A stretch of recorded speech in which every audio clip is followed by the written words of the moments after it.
कहानी की शुरुआत तब होती है जब नोआ एक कुलीन नोबल के शरीर में जागता है। सुनने में ये काफी शानदार लगता है, लेकिन जैसे ही वह अपनी स्टेटस स्क्रीन चेक करता है, सच्चाई सामने आ जाती है और ये ऐसा रिजल्ट होता है कि चिल्लाने से ज्यादा डरावनी चुप्पी लगने लगती है। उसके सारे स्टैट्स F रैंक पर होते हैं, सिर्फ उसका वाटर मैजिक E रैंक का होता है। फिर पता चलता है कि उसका जन्म इंपीरियल रॉयल फैमिली के 13वें राजकुमार के रूप में हुआ है और सम्राट पहले से ही अपने नए वारिस से मिलने के लिए उत्सुक है। जब सम्राट को पता चलता है कि नोआ की सबसे मजबूत मैजिकल अफिनिटी पानी है, तो वह बड़ी ही कैजुअली फैसला कर लेता है कि नोआ का पहला जन्मदिन का तोहफा एक पूरा इलाका होगा, अलमरिया क्षेत्र, जहां वाटर क्लैन की बड़ी आबादी रहती है। और जैसे ही वो शब्द उसके मुंह से निकलते हैं, नोआ का रैंक वाटर मैजिक अचानक E+ में बदल जाता है। कुछ ही पल बाद सम्राट नोआ के स्टैट्स देखने की इच्छा जताता है। नोआ पसीना पसीना हो जाता है, क्योंकि ऐसे नंबरों के साथ उसे पूरा भरोसा है कि उसे सीधे महल के कूड़ेदान में फेंक दिया जाएगा। लेकिन किसी तरह जब स्क्रीन सामने आती है तो उसका वाटर स्टैट एकदम से E से चमकदार SS रैंक पर पहुंच चुका होता है। बाकी सब कुछ अब भी F रैंक पर ही था, लेकिन अब किसी को उसकी परवाह नहीं थी। एक शिशु ने अभी अभी सबसे ऊंची वाटर अफिनिटी का रिकॉर्ड तोड़ दिया था। बस यही वजह थी कि सम्राट को नोआ से गहरी लगाव हो गया। पता चलता है कि उसके वाटर मैजिक के बढ़ने की असली वजह वो तोहफा था जो उसके पुराने आदमी यानी पिता ने उसे दिया था। हालांकि अजीब बात ये थी कि उसकी प्राइवेट स्टैट स्क्रीन पर अब भी E+S लिखा हुआ दिखता था। जहां तक उसके बाकी बढ़े हुए स्टैट्स की बात है, वो उसके नौकरानियों की वजह से थे और उसे अब तक समझ नहीं आया था कि ऐसा क्यों हो रहा है। लेकिन जितने ज्यादा सेवक उसके पास होते, वह उतना ही मजबूत होता जाता। उसका लेवल अब भी 1 पर अटका हुआ था, लेकिन उसकी कोई केप नहीं थी। मतलब ये सिर्फ समय की बात थी कि वह सिस्टम ही तोड़ डाले। फिलहाल वह सिर्फ एक कमजोर इंसान था जिसके पास बेहिसाब संभावनाएं थीं। नाश्ते के दौरान उसकी एक नौकरानी एवेलिन अंदर आती है और बताती है कि उसके भाई आए हुए हैं, इसलिए उसे बहुत सावधानी से पेश आना था। वह लाउंज में जाता है और औपचारिक अभिवादन करता है। तभी पहला राजकुमार अल्बर्ट अचानक घोषणा करता है कि वह नोआ के लिए एक तोहफा लाया है। उसका सेवक उसे अंदर लेकर आता है और जैसे ही नोआ की नजर उस तलवार पर पड़ती है, उसका खून ठंडा पड़ जाता है। वो तलवार शापित थी और वह साफ साफ उसमें तड़पती हुई आत्माएं घूमती देख सकता था। और अल्बर्ट अच्छी तरह जानता था कि वो चीज भूतिया है, लेकिन वह इसे सिर्फ एक अच्छा सा तोहफा बताकर टाल देता है। नोआ क्राउन प्रिंस के तोहफे को ठुकरा भी नहीं सकता था, तो उसके पास इसे स्वीकार करने के अलावा कोई रास्ता नहीं था। पूरी तरह जानते हुए कि ये बात आगे चलकर उसे बहुत भारी पड़ने वाली है, वह मूठ पकड़ता है और धीरे धीरे तलवार उठाता है। तभी अल्बर्ट कैजुअली बताता है कि ये एक वाटर एट्रीब्यूट मैजिक स्वॉर्ड है और अब तक 120 से ज्यादा नाइट्स इसे पकड़ते ही मर चुके हैं। ये सुनते ही नोआ की रीढ़ में सिहरन दौड़ जाती है और वह तुरंत अपनी पकड़ ढीली कर देता है। लेकिन चौथा राजकुमार हेनरी बीच में बोलता है और उसे दिलासा देता है। उसके अनुसार जो भी इस तलवार के लायक नहीं था, वह छूते ही मर गया। तो अगर नोआ को मरना होता तो वह पहले ही मर चुका होता। वह शायद सिर्फ इसलिए सुरक्षित है क्योंकि उसकी वाटर अफिनिटी SS रैंक की है। हाँ, ये जानकर थोड़ी तसल्ली होती है कि वह मरेगा नहीं। लेकिन नोआ अब भी गुस्से में था कि अल्बर्ट ने उसे सिर्फ एक प्रयोग की तरह इस्तेमाल किया। वह ये बात जाहिर नहीं कर सकता था, इसलिए शांत रहता है और अल्बर्ट के जाने का इंतजार करता है ताकि वह चैन की सांस ले सके। उसी दिन बाद में जब वह अपनी नौकरानी जोए के साथ गलियारे में चल रहा होता है, तो उसे कुछ गड़बड़ लगती है। जोए का हमेशा शांत रहने वाला चेहरा आज परेशान दिख रहा था। वह उससे पूछता है कि क्या हुआ, लेकिन जोए टाल देती है और कहती है कि वह ठीक है और उसे परेशान नहीं करना चाहती। लेकिन नोआ को यकीन नहीं होता। वह सख्ती से उसे बोलने का आदेश देता है और आखिरकार जोए सच बता देती है। जोए बताती है कि उसे कुछ समय की छुट्टी चाहिए क्योंकि उसके परिवार में इमरजेंसी है। जब नोआ पूछता है कि कैसी इमरजेंसी, तो वह बताती है कि उसके गांव में बाढ़ आ गई थी और उसकी माँ का खेत पूरी तरह तबाह हो गया। अब उसकी माँ के पास खुद को सहारा देने का कोई जरिया नहीं बचा था। जोए पैसे कमाने के रास्ते ढूंढ रही थी और उसे बताया गया कि उसका एकमात्र विकल्प रेड लाइट डिस्ट्रिक्ट में काम करना है। वह छुट्टी के दौरान वही करने वाली थी, लेकिन नोआ उसी पल उसे रोक रोक देता है क्योंकि ऐसा होने देने का सवाल ही नहीं उठता। वह कहता है कि वह उसकी माँ को नौकरी देगा और संयोग से वह खुद भी एक रियर गेट क्लोजर ढूंढ रहा था और चूंकि जोए उसकी गारंटी दे रही है तो उसे महीने के 10 रैन मिलेंगे। जोए हैरानी से उसे देखती है और पूछती है कि क्या वह मजाक कर रहा है, क्योंकि 10 रैन आम सैलरी से कहीं ज्यादा है और उसने कभी ऐसी नौकरी का नाम भी नहीं सुना। वो इसलिए क्योंकि नोआ ने ये नौकरी अभी अभी बना ली थी और इससे कोई फर्क नहीं पड़ता क्योंकि पैसा उसका है और वह उसे जैसे चाहे वैसे खर्च करेगा। वह ये भी बताता है कि शहर के बाहर उसके पास एक खाली घर है जहाँ वे बिना किराए के रह सकते हैं। जोए पहले दिन से उसके प्रति वफादार रही है, इसलिए वह उसे किसी बार की वजह से ऐसी जिंदगी में धकेलने नहीं वाला। लेकिन उस आपदा की बात चल ही रही है तो एक और काम बाकी था। वह अपने बटलर डायलन को बुलाता है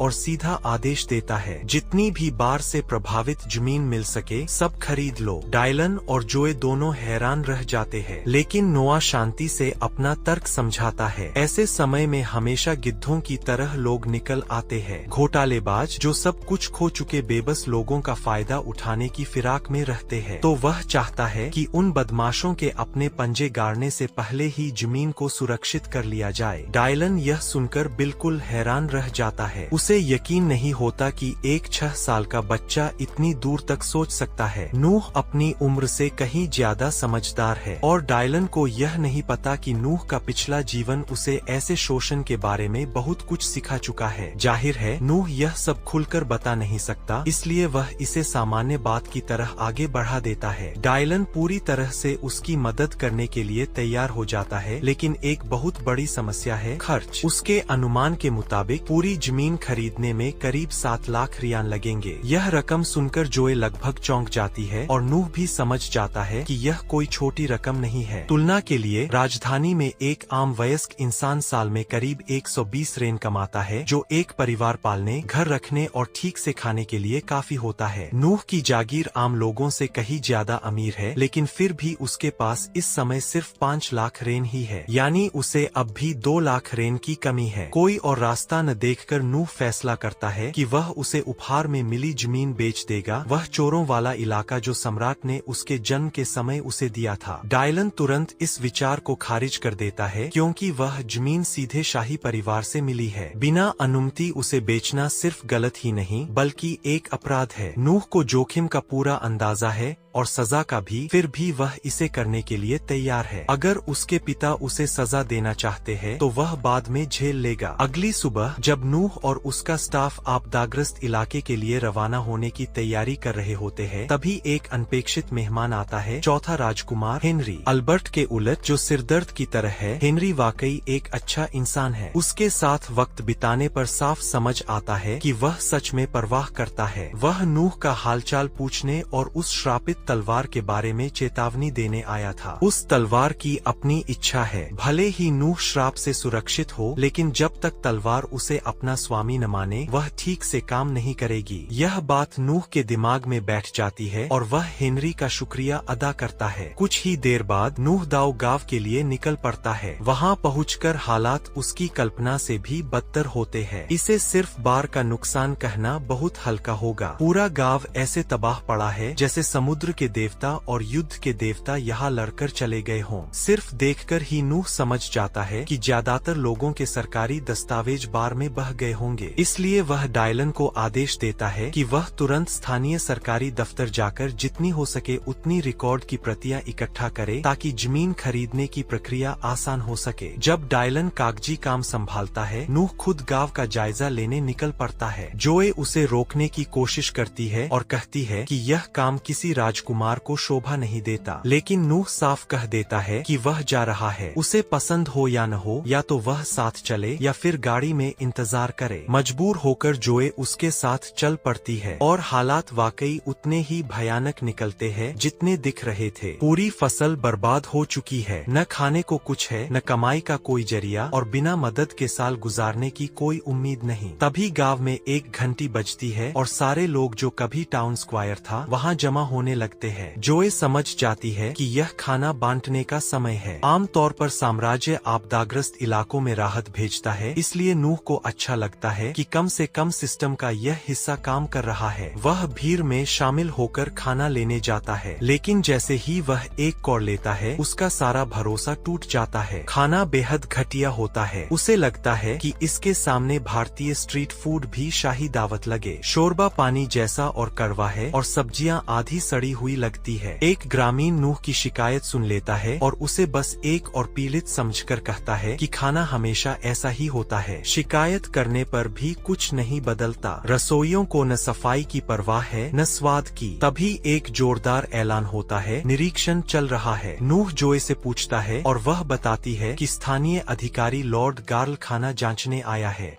गार्ल बर्तन की ओर देखता है, समझ जाता है कि खाना बिल्कुल बेकार है, लेकिन क्योंकि उसे खुद यह नहीं खाना, उसे कोई फर्क नहीं पड़ता। वह शेफ से कहता है कि उसके लिए हवेली में ठीक ठाक खाना बना दिया जाए। शेफ मुस्कुराते हुए हामी भर देता है। साफ है कि दोनों मिले हुए हैं, लेकिन नूह यह बर्दाश्त नहीं करता। वह आगे बढ़कर गार्ल से पूछता है कि क्या गांव वालों को घटिया खाना इसलिए मिल रहा है क्योंकि वह राहत का पैसा चुरा रहा है। गार्ल नूह को एक मामूली गरीब बच्चा समझकर न तो इनकार करता है न शर्माता है। वह खुलेआम मान लेता है और हंसते हुए कहता है कि गांव वाले उसका कुछ नहीं बिगाड़ सकते। बार पीड़ितों से चोरी की शेखी सुनकर नूह का खून खौल उठता है। उसकी यह भावना इतनी प्रबल होती है कि गाड़ी में रखी श्रापित तलवार हिलने लगती है। गार्ल गुस्से में आकर तलवार निकाल लेता है और नूह को मारने के लिए आगे बढ़ता है, लेकिन इससे पहले कि वह वार कर सके, लेवियाथन तलवार अपने आप बाहर निकलकर नूह के पास उड़ आती है। नूह की अड़िग इच्छा और न्याय की भावना को देखकर तलवार उसे अपना असली स्वामी मान लेती है और फिर नूह बिना हिचकिचाहट के एक ही वार में गार्ल का सिर धड़ से अलग कर देता है, राहत का पैसा चुराने और एक शाही राजकुमार को धमकाने के अपराध में। कुछ ही देर बाद गार्ल का वरिष्ठ अधिकारी रोवन वहां पहुंचता है। कुछ सिपाही नूह को गिरफ्तार करने की बात करते हैं, लेकिन जैसे ही रोवन उसे पहचानता है वह तुरंत घुटनों पर बैठकर 13वें राजकुमार को सम्मान देता है। नूह साफ शब्दों में कहता है कि यहाँ जो कुछ हो रहा था उस पर गंभीर बात करनी होगी। गार्ल को सजा मिल चुकी है, लेकिन जो बाकी लोग उसके साथ मिलकर चोरी कर रहे थे वे अभी भी मौजूद है। नूह रोवन को आदेश देता है कि वह सबका हिसाब साफ करे और अंत में वह एक और आदेश देता है, लोगों को ढंग का खाना मिले। उस दिन बाद में जब नूह पूरे गांव को खरीद लेता है, यह खबर अल्बर्ट तक पहुँचती है। वह हैरान होता है कि नूह ने लेवियाथन तलवार को बिना किसी नुकसान के संभाल लिया, लेकिन वह चिंता नहीं करता, बस मुस्कुराता है। उसके छोटे भाई ने यह परीक्षा तो पास कर ली है, लेकिन आगे और भी योजनाएं उसका इंतजार कर रही है। इसी बीच नूह को उसके पिता ने बुलाया। वह सोचकर जाता है कि उसे शाही जमीन बेचने के लिए डांट पड़ेगी, लेकिन उल्टा सम्राट उसका धन्यवाद करता है। अगर नूह ने दखल न दिया होता तो उस गांव की हालत और भी बदतर होती। अब सम्राट को साफ दिखता है कि नूह कोई साधारण राजकुमार नहीं है, वह सक्षम है। इसलिए वह उससे कहता है कि वह अपनी ताकत का इस्तेमाल साम्राज्य की भलाई के लिए करता रहे। नूह खुशी खुशी यह जिम्मेदारी स्वीकार कर लेता है। अगली सुबह नूह खुद को रेड स्ट्रीट के शांत हिस्से में चलते हुए पाता है। वह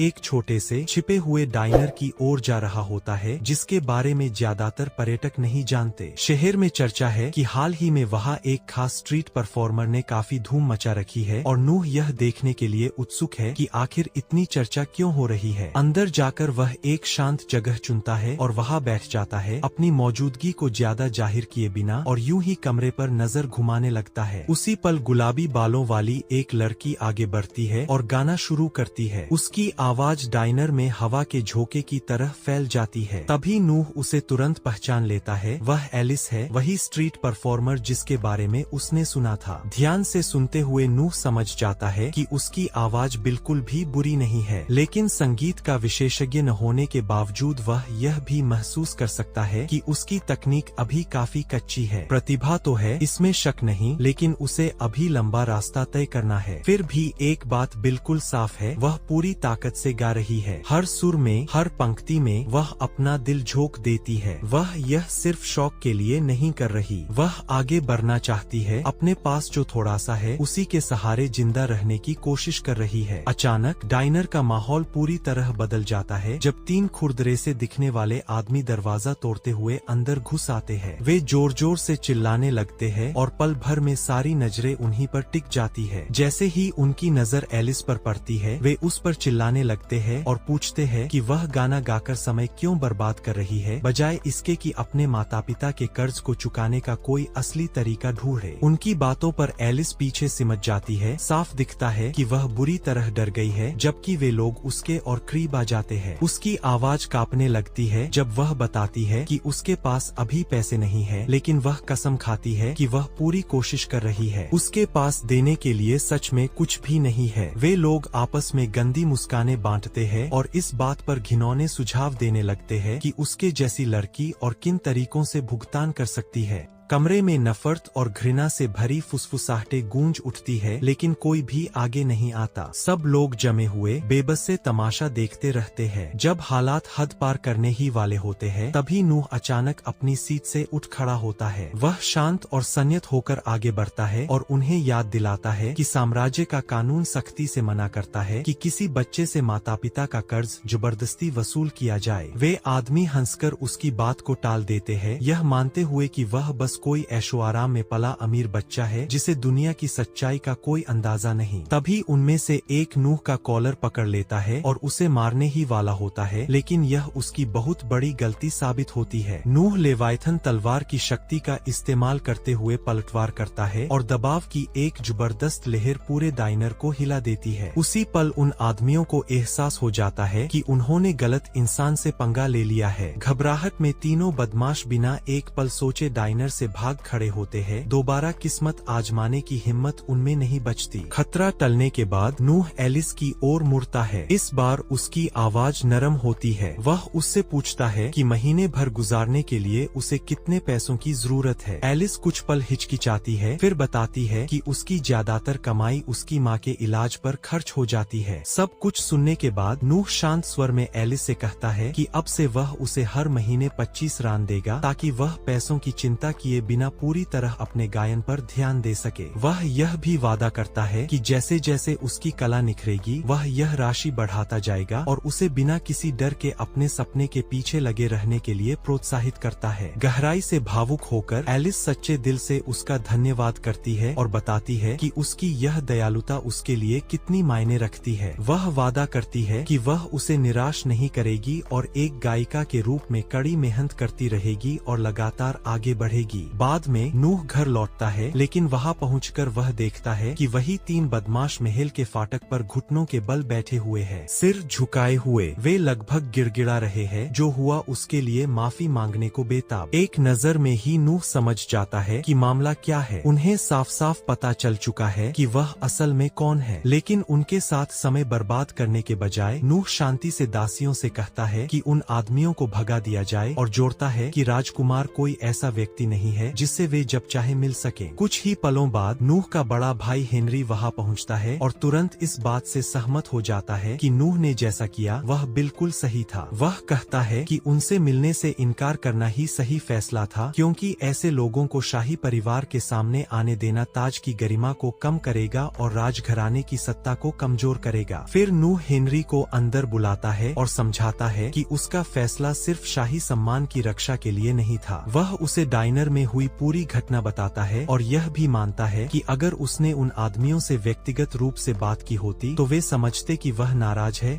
और उससे बचने लगते, और अगर वही डर उन्हें एलिस से दूर रखता है तो यही नतीजा वह चाहता है। हेनरी ध्यान से सब सुनता है और सचमुच प्रभावित हो जाता है। इतनी कम उम्र में नूह पहले से ही कई कदम आगे सोच रहा था। वह यह भी मानता है कि उनके ज्यादातर भाई जो उम्र में नूह के आसपास ही है इतनी दूरदर्शिता नहीं दिखा पाते, और यह एहसास उसे नूह पर और भी ज्यादा गर्व महसूस कराता है। इसके बाद हेनरी लेवायथन तलवार का जिक्र करता है और पूछता है कि क्या अफवाहें सच है, क्या नूह ने सचमुच उस पर पूरी तरह महारत हासिल कर ली है। नूह इसकी पुष्टि करता है कि यह सच है और कहता है कि वह यह सब सिर्फ इसलिए कर पाया क्योंकि पहले हेनरी ने उसे सही सलाह दी थी, और इसे दिखाने के लिए वह बिल्कुल सहजता से लेवायथन तलवार को अपने सामने बुला लेता है, मानो वह हवा में से अचानक प्रकट हो गई हो। हेनरी हेनरी अविश्वास से उसे घूरता रह जाता है, क्योंकि उसे तो यह भी नहीं पता था कि लेवाइथन तलवार ऐसा कुछ कर सकती है। नूह समझाता है कि वह तलवार वास्तव में कहीं से प्रकट नहीं हुई थी, वह पूरे समय उसकी आस्तीन के नीचे छिपी हुई थी, संकुचित और निष्क्रिय, और उसके आदेश पर ही फैलकर सामने आई थी। उस तलवार की अपनी एक इच्छा शक्ति थी और उसी ने नूह को यह क्षमता इस्तेमाल करना सिखाया था। हेनरी मान लेता है कि उसे जरा भी अंदाजा नहीं था कि ऐसा कुछ संभव भी है, और वह नूह की खुद से यह सब खोज निकालने के लिए उसकी तारीफ करता है। इसके बाद महल की दीवारों के बाहर वही पहले वाले 3 आदमी अब भी आसपास मंडरा रहे होते हैं, साफ तौर पर नूह से दोबारा सामना करने का मौका ढूंढ रहे होते हैं। जैसे ही उनमें से एक नूह को आते देखता है, वह अचानक उस पर झपट पड़ता है, लेकिन नूह जरा भी नहीं हिलता। शांत भाव के साथ वह लेवाइथन तलवार की शक्ति का बस एक छोटा सा अंश छोड़ता है। दबाव में बदलाव तुरंत होता है और वह आदमी शुद्ध आतंक में पीछे हट जाता है और वहीं गिरकर माफी मांगने लगता है। पूरे दृश्य को अपनी आंखों के सामने घटते देख हेनरी उलझन भरी नजर से नूह की ओर मुड़ता है और पूछता है कि उसने अभी क्या किया। नूह लापरवाही से जवाब देता है कि उसने बस तलवार की आभा का थोड़ा सा इस्तेमाल करके उन्हें डराया था। उसी शाम नूह को एक शाही बॉल में शामिल होने का निमंत्रण मिलता है। जैसे ही वह भव्य हॉल में कदम रखता है, सारी निगाहें उसी पर टिक जाती है और उसके प्रवेश करते ही पूरा हॉल तालियों की गड़गड़ाहट से गूंज उठता है। उसके पास खड़ा एक कुलीन व्यक्ति, जिसका नाम राइडोक है, नूह की कमर से बंधी वस्तु को देखता है और उसकी ओर इशारा करता है। नूह पुष्टि करता है कि वह बिल्कुल वही है जैसा दिख रहा है, लेवाइथन तलवार जो स्वयं क्राउन प्रिंस ने उसे उपहार में दी थी। जैसे ही ये शब्द उसके मुंह से निकलते हैं, पूरा हॉल स्तब्ध खामोशी में डूब जाता है और उसके बाद सामूहिक रूप से हैरानी की सांसें भर उठती है। वहाँ मौजूद हर कोई लेवाइथन को राज्य की सबसे महान धरोहरों में से एक के रूप में जानता है, एक ऐसा हथियार जो इतना शक्तिशाली है कि अनुभवी योद्धा भी उससे डरते हैं कि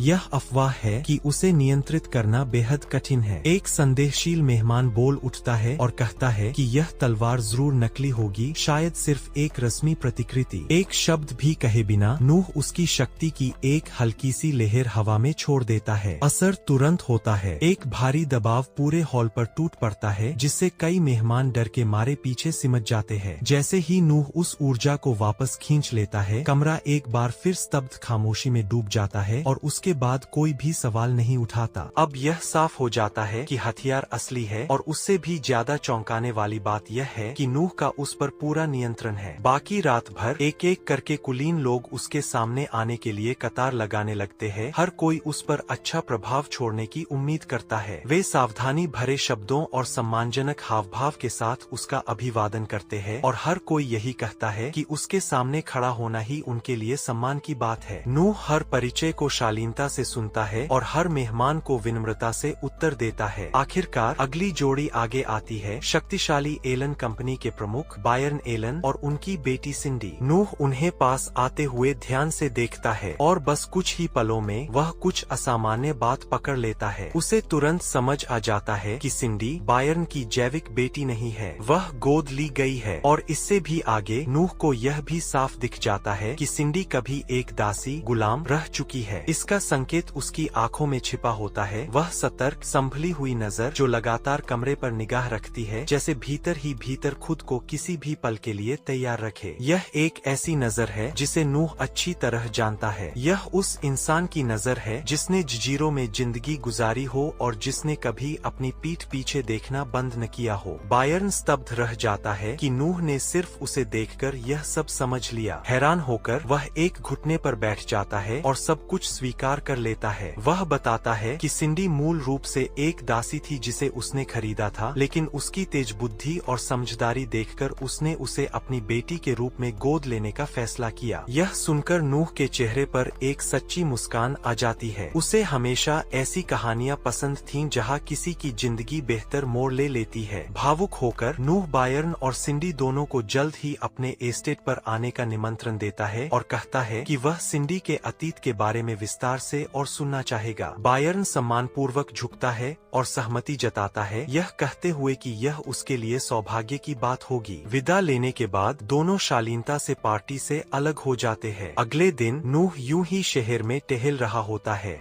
तभी अचानक उसकी मुलाकात उसके भाई ऑस्कर से हो जाती है, जो संयोग से राज्य का 8वां राजकुमार भी है। थोड़ी हल्की फुल्की बातचीत के बाद ऑस्कर सुझाव देता है कि वे दोनों साथ में एक खजाने की तलाश पर चलें, यह कहते हुए कि उसके पास उस दिन के लिए और कोई योजना नहीं है। नूह सहमत हो जाता है और दोनों कोबाल्ट स्ट्रीट नाम की जगह की ओर निकल पड़ते हैं। हालांकि नूह पहले कभी वहां नहीं गया था, लेकिन उसने उसके बारे में काफी सुना था। कहा जाता है कि वहां पूरे साम्राज्य से लाई गई दुर्लभ प्राचीन वस्तुओं की भरमार है। हालांकि ऑस्कर यह भी बताता है कि वह जगह उतनी ही बदनाम भी है, क्योंकि वहां नकली सामान की भरमार रहती है। कबाड़ के ढेर में से किसी असली चीज को पहचान पाना किसी भी सच्चे कुलीन के लिए एक बुनियादी परीक्षा माना जाता है। वे घंटों तक दुकानों और स्टॉलों में घूमते रहते हैं, लेकिन कुछ भी खास नजर नहीं आता। आखिरकार ऑस्कर आह भरता है और सुझाव देता है कि वे हार मान ले और घर लौट चले। उसी पल नूह की नजर धूल भरे एक कोने में रखी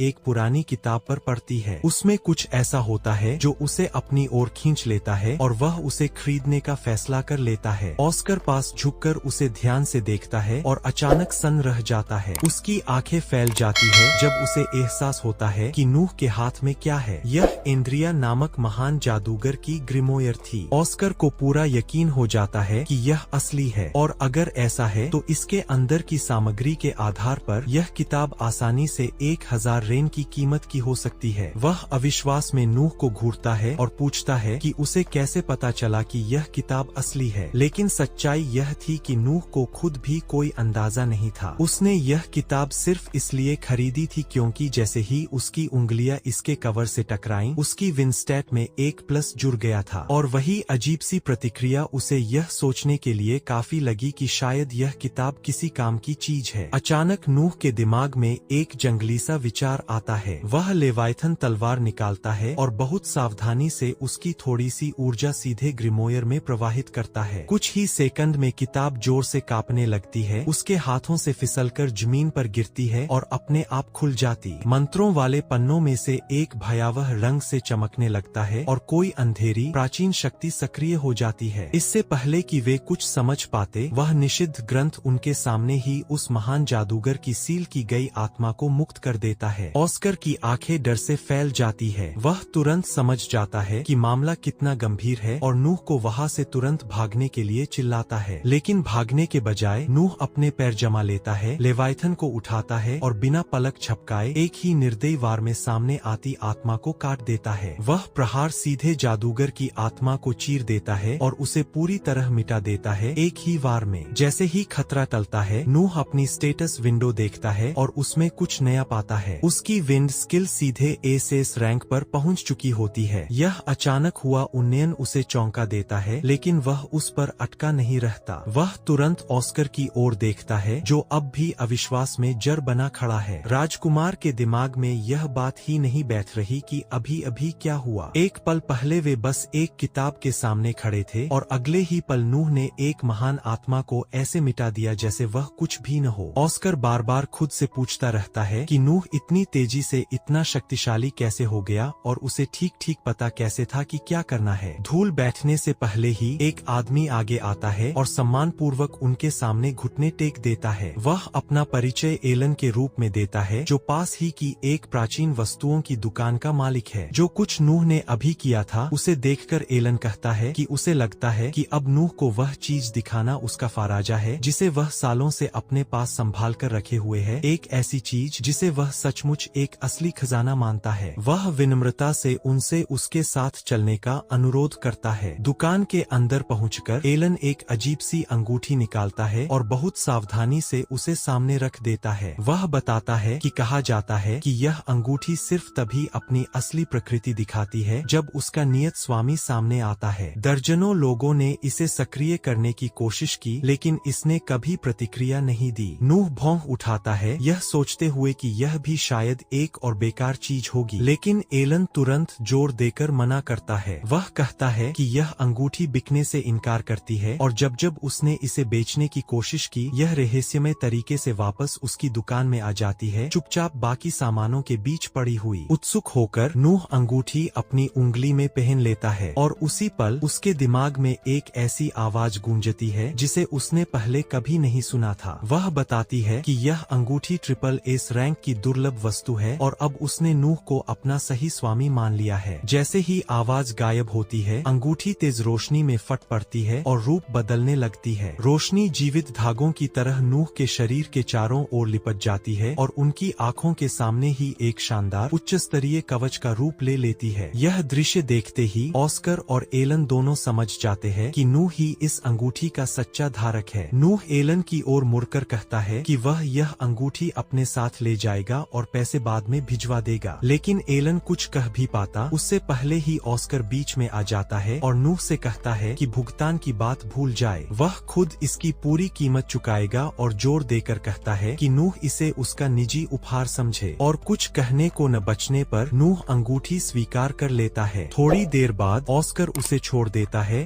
और विदा लेता है, लेकिन जैसे ही नूह दरवाजे के अंदर जाने वाला होता है, वही डाइनर वाला खुरदरा आदमी अचानक तलवार लेकर उस पर झपट पड़ता है। ब्लेड पास भी आने नहीं पाता कि अंगूठी उसके हत्यारे इरादे को भांप लेती है और तुरंत सक्रिय हो जाती है, एक ढाल छोड़ती है जो वार को पूरी तरह रोक लेती है। गाड़ी का चालक एक पल की भी देरी नहीं करता और हमलावर को जमीन पर पटककर जकड़ लेता है। ऑस्कर यह सब देखता है और स्तब्ध रह जाता है, सिर्फ अंगूठी की तेज प्रतिक्रिया से नहीं बल्कि इस बात से कि नूह ने इसे कितनी सहजता से संभाला। जिस तरह ढाल बिना हिचक सक्रिय हुई, उससे साफ हो जाता है कि नूह पहले से ही उसकी शक्ति के साथ तालमेल बिठा चुका है। उसी रात नूह फिर से डाइनर जाता है ताकि एलिस को गाते हुए देख सके। जैसे ही वह गा रही होती है, दो नशे में धुत आदमी अचानक मंच पर चढ़ आते हैं, उसे धक्का देते हैं और उस पर चिल्लाने लगते हैं। एक पल में नूह उनके बीच प्रकट होता है और आगे बढ़कर उन्हें रोकता है। लेवाइथन तलवार के एक ही वार से वह दोनों बेवकूफों को दरवाजों के पार उड़ा देता है। वे शर्म से आधे उतरे पैंट संभालते हुए भाग खड़े होते हैं। मामला शांत होने के बाद नूह मालिक के पास जाता है और उससे कहता है कि ऐसे कचरे को दोबारा अंदर न आने दे। मालिक थकी हुई सांस छोड़ता है और उदासी से कहता है कि ऐसे शराबी ही इस जगह को जिंदा रखे हुए है। नूह बात समझ जाता है और बिना एक पल सोचे पूरे डाइनर को 1000 रेन में खरीदने की पेशकश कर देता है। मालिक अविश्वास में जड़ हो जाता है, फिर कृतज्ञता से सिर हिला देता है, भावनाओं से भरकर। कुछ ही देर बाद एलिस उसके पास आती है। उसकी आवाज धीमी और अनिश्चित होती है और वह कहती है कि उसे समझ नहीं आता कि उसने उसके लिए जो कुछ किया है उसका बदला वह कैसे चुकाए। लेकिन नूह नरमी से उसे बताता है कि वह उस पर कुछ भी नहीं चुकाती, वह बस यही चाहता है कि वह गाती रहे, अपने सपने के पीछे भागती रहे और उसमें अपना पूरा दिल डाल दे। उसकी आंखें भर आती है और एक गर्मजोशी भरी दिल से निकली मुस्कान के साथ वह सिर हिला देती है। नूह फिर अपनी सीट पर लौट जाता है और बाकी रात शांति से बिताता है, उसकी आवाज की मुलायम चमक में डूबा हुआ जो पूरे कमरे को भर देती है। यहीं इस एपिसोड का अंत होता है। अचानक उसे खबर मिलती है कि हलजॉय के प्रभारी जनरल मार्ले, जिन्हें मृत समझा जा रहा था, उससे मिलने आ गए हैं। हलजॉय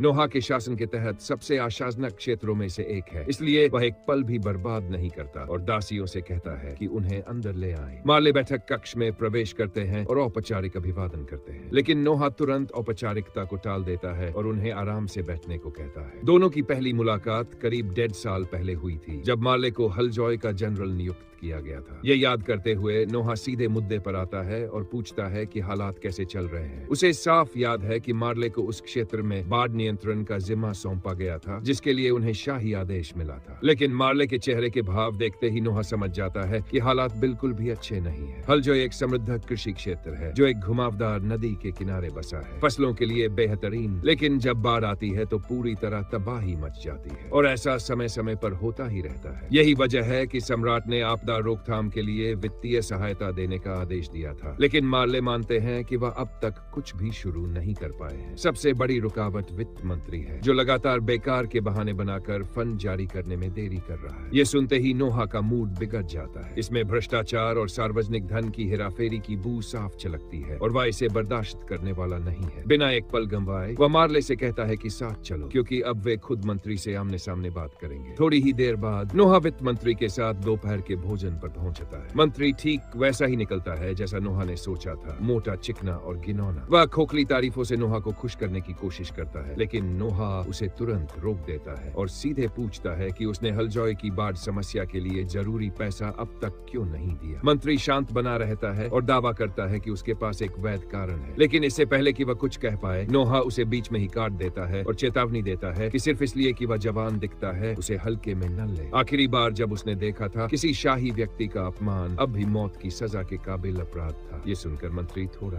घबरा जाता है। जल्दी जल्दी वह समझाने लगता है कि पिछले साल की बाढ़ के बाद सम्राट ने दयालुता दिखाते हुए पूरे हलजॉय को कर माफी दी थी, इसलिए उसने सोचा कि जो पैसा टैक्स में बचा है उसी से इस साल की बाढ़ की समस्या निपटा ली जाएगी। नोहा उसे ऐसे घूरता है जैसे वह पागल हो गया हो। ये पिछले 6 सालों में इस दुनिया में रहने के दौरान सुनी गई सबसे बेवकूफी भरी दलील थी। नोहा साफ साफ पूछता है कि क्या वह उसे बेवकूफ समझ रहा है। कर माफी इसलिए दी गई थी क्योंकि हलजॉय की हालत इतनी खराब थी कि वह टैक्स भरने की स्थिति में ही नहीं था। ऐसे में यह कहना कि अब उनके पास अतिरिक्त पैसा पड़ा है, नोहा की बुद्धि का खुला अपमान था। मंत्री तुरंत समझ जाता है कि वह हरे दलदल में फंस चुका है। घबरा कर वह एक और बहाना खोजने लगता है। तभी वह बक देता है कि वह बाढ़ के लिए पैसा इसलिए नहीं दे सकता क्योंकि उसे वह सम्राट के लिए चाहिए। उसे लगता है कि सम्राट का नाम लेकर वह नोहा को चुप करा देगा। उसका बहाना यह होता है कि सम्राट बूढ़े हो रहे हैं और आराम करने के लिए एक शाही विला बनवाना चाहते हैं। ये नोहा के सब्र की आखिरी हद थी। वह मंत्री को घूरते हुए कहता है कि उसने अभी अभी एक गंभीर अपराध किया है। न सिर्फ उसने सम्राट को बूढ़ा कहने की हिम्मत की, बल्कि सम्राट के नाम का इस्तेमाल गबन को सही ठहराने के लिए भी किया। और सबसे बुरी बात यह कि उसका तर्क कुछ यूं था, इलाका डूब रहा है लेकिन हमें एक शानदार घर बनाना है। ये नोहा ने आज तक सुनी सबसे मूर्खतापूर्ण बात थी। मंत्री तुरंत घुटनों के बल गिर जाता है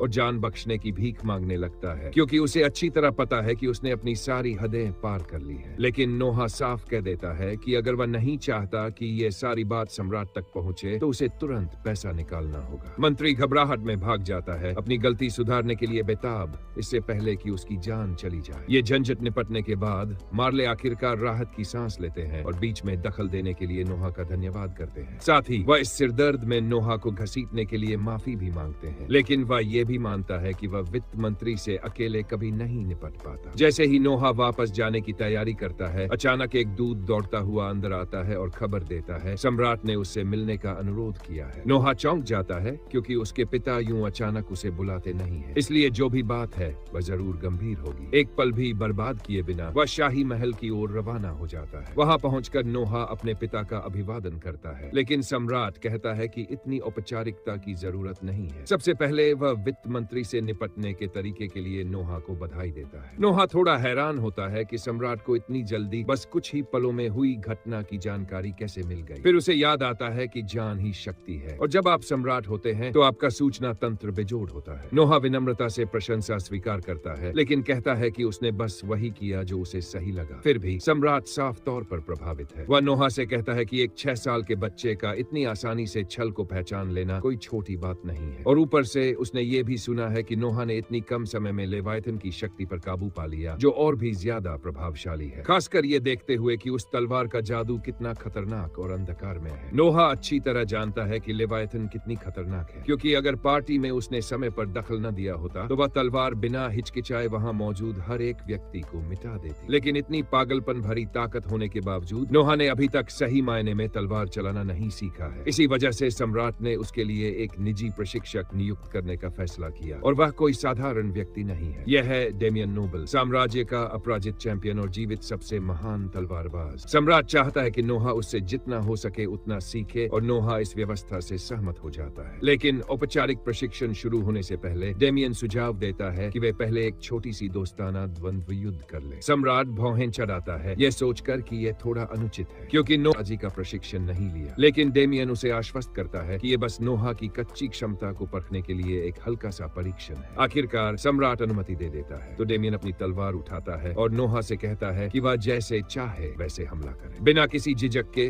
नोहा लेवायथन को पकड़ता है और सीधा आगे बढ़कर हमला कर देता है। जैसे ही लड़ाई शुरू होती है, नोहा अचानक महसूस करता है कि लेवायथन के पिछले धारक की प्रवृत्तियां और युद्ध अनुभव उसके भीतर उमड़ने लगते हैं। हर गुजरते पल के साथ उसकी तलवारबाजी और तेज होती जाती है। वार पर वार करते हुए वह डटा रहता है और जल्द ही वह और डेमियन शुद्ध शक्ति के टकराव में तलवारें भिड़ा लेते हैं। ठीक उसी पल जब डेमियन को लगता है कि उसने बढ़त बना ली है, नोहा बिल्कुल बिल्कुल सटीकता के साथ अपनी तलवार ऊपर की ओर झटका देता है और पल भर में साम्राज्य के सबसे महान योद्धा को निहत्था कर देता है। डेमियन और सम्राट दोनों स्तब्ध रह जाते हैं क्योंकि नोहा पहले ही तलवार गुरु के स्तर तक पहुंच चुका है और अब उसे सिखाने के लिए किसी के पास कुछ भी नहीं बचा है। सम्राट निशब्द खड़ा रहता है, अपने 6 साल के बेटे को असली मुकाबले में एक किंवदंती को गिराते हुए देखता हुआ। फिर भी वह गर्व की एक लहर महसूस किए बिना नहीं रह पाता। इतनी अविश्वसनीय उपलब्धि के इनाम के तौर पर वह नोहा को इस साल की नाइट सिलेक्शन परीक्षा का मुख्य निर्णायक बनने का प्रस्ताव देता है और नोहा इस जिम्मेदारी को पाकर सचमुच सम्मानित महसूस करता है। नाइट सिलेक्शन एक विशाल वार्षिक टूर्नामेंट है जहां दुनिया भर से योद्धा अपनी ताकत साबित करने के लिए इकट्ठा होते हैं। साम्राज्य के भीतर सैन्य शक्ति ही सब कुछ है। क्षेत्रीय क्वालिफायर से चुने गए शीर्ष योद्धा अंतिम मुकाबले के लिए राजधानी में मिलते हैं और जो जीतता है उसे नाइट की उपाधि मिलती है। एक बार आधिकारिक तौर पर नाइट बन जाने के बाद उनका पहला मिशन सीधे मुख्य निर्णायक के अधीन सेवा करना होता है और चूंकि नोहा की शक्ति तब बढ़ती है जब उसे कोई कुशल अधीनस्थ मिलता है, वह ये देखने के लिए बेहद उत्सुक है कि ये सब कैसे आगे बढ़ता है। टूर्नामेंट आमतौर पर या तो राउंड रॉबिन या सिंगल एलिमिनेशन फॉर्मेट में होता है, लेकिन इस साल नोहा के पास एक अलग ही योजना है। वह सम्राट से अनुरोध करता है कि क्षेत्रीय क्वालिफायर पूरी तरह हटा दिए जाएं और पूरा टूर्नामेंट राजधानी में ही आयोजित किया जाए, क्योंकि वह हर एक लड़ाई अपनी आंखों से देखना चाहता है और वह किसी भी प्रतिभाशाली उम्मीदवार को सिर्फ इसलिए बाहर होते नहीं देखना चाहता कि वह वहां मौजूद नहीं था उन्हें रोकने के लिए। सम्राट उसे पूरी अनुमति दे देता है और कहता है कि वह इसे जैसे चाहे वैसे चला सकता है और इसके साथ ही नोहा अपनी नई योजना को अमल में लाने के लिए तुरंत काम में जुट जाता है। अपने निवास पर लौटकर नोहा यूं ही जोए से पूछता है कि क्या उसके गांव से कभी नाइट सिलेक्शन परीक्षा में कोई हिस्सा लेता है। वह बताती है कि लेते तो हैं, लेकिन आमतौर पर सिर्फ एक ही व्यक्ति, और वह भी सिर्फ इस उम्मीद में कि शायद कोई गांव का नाम रोशन कर दे। नोहा उसे बताता है कि उसने क्षेत्रीय प्रारंभिक चरणों को पूरी तरह खत्म करने का फैसला किया है, जिसका मतलब है कि उसका गांव जितने चाहे उतने लोगों को भेज सकता है। ये सुनकर जोए खुश तो होती है, लेकिन कहती है कि फिर भी एक बड़ी समस्या है। उनके गांव से सिर्फ एक उम्मीदवार भेजने की वजह सिर्फ संभावनाएं नहीं है, बल्कि पैसा भी है। राजधानी तक यात्रा करने और परीक्षा की पूरी अवधि के दौरान वहां रहने का खर्च वे उठा ही नहीं सकते। पूरे गांव को हर एक सिक्का जोड़कर सिर्फ उस एक व्यक्ति को भेजना पड़ता है। इसलिए और लोगों को भेजने का विचार ही व्यवहारिक नहीं है। नोआ को यह बिल्कुल पसंद नहीं है कि पैसों की वजह से किसी संभावित प्रतिभा को बर्बाद होना पड़े। इसलिए वह उसी पल फैसला करता है कि इस साल सभी उम्मीदवारों के यात्रा और रहने का खर्च वह खुद उठाएगा। ये निस्संदेह एक बहुत उदार कदम है, लेकिन साथ ही बेहद महंगा भी। राजधानी में इतने लोगों को ठहराना आमतौर पर पागलपन भरी महंगाई वाला काम होता और इतनी बड़ी रकम यूं ही उड़ाने का कोई तरीका नहीं है। लेकिन नोआ के पास पहले से एक योजना है। वह कहता है कि वह आसपास की सभी खाली इमारतें खरीद लेगा और उन्हें उम्मीदवारों को ठहराने के लिए इस्तेमाल करेगा, और अगर फिर भी जगह कम पड़ी तो वह शुरुआत से एक हॉस्टल बनवाएगा। इस तरह टूर्नामेंट खत्म होने के बाद भी जो पैसा खर्च होगा वह बेकार नहीं जाएगा। जहां तक खाने की बात है, वह अपने सभी व्यापारी संपर्कों से बात करेगा और सबसे अच्छा सौदा तय करेगा। आखिरकार नोआ बायरन को बुलाता है और पूरे ऑपरेशन का खर्चा निकालने को कहता है, लेकिन जब बायरन उसे आंकड़ा बताता है तो नोआ तुरंत चौंक जाता है, क्योंकि कीमत बहुत ही कम होती है। इतनी रकम में बायरन को कोई मुनाफा होने वाला ही नहीं था। लेकिन बायरन इसे टालते हुए कहता है कि कोई बात नहीं, वह बस राजकुमार का समर्थन करना चाहता है। नोआ इस बात पर यकीन नहीं करता, क्योंकि वह अच्छी तरह जानता है कि व्यापारी कभी कुछ मुफ्त में नहीं देते जब तक उसमें उनका फायदा न हो। इसलिए वह बायरन को सीधे टोकता है और कहता है कि नाटक बंद करे और साफ साफ बताए कि बदले में वह क्या चाहता है। बायरन इस बात से सच में प्रभावित हो जाता है कि नोआ की उम्र का एक बच्चा भी कारोबार की सच्चाई समझता है। अब जब नकाब उतर ही गया है तो वह मान लेता है कि वह चाहता है कि अगली कासल स्टाफ चयन प्रक्रिया में नोआ थोड़ी सिफारिश कर दे, बस इतनी कि बायरन के किसी आदमी को नौकरी मिल जाए। इस तरह अगर कभी किले के भीतर कोई अहम बात होती है तो बायरन सबसे पहले जान सके। नोआ इस सौदे के लिए तैयार हो जाता है और ये दिखाने के लिए कि वह गंभीर है, बायरन शपथ लेता है कि वह पूरे शाही परिवार में से सिर्फ नोआ के प्रति ही वफादार रहेगा। बायरन को अधीनस्थ बनाने से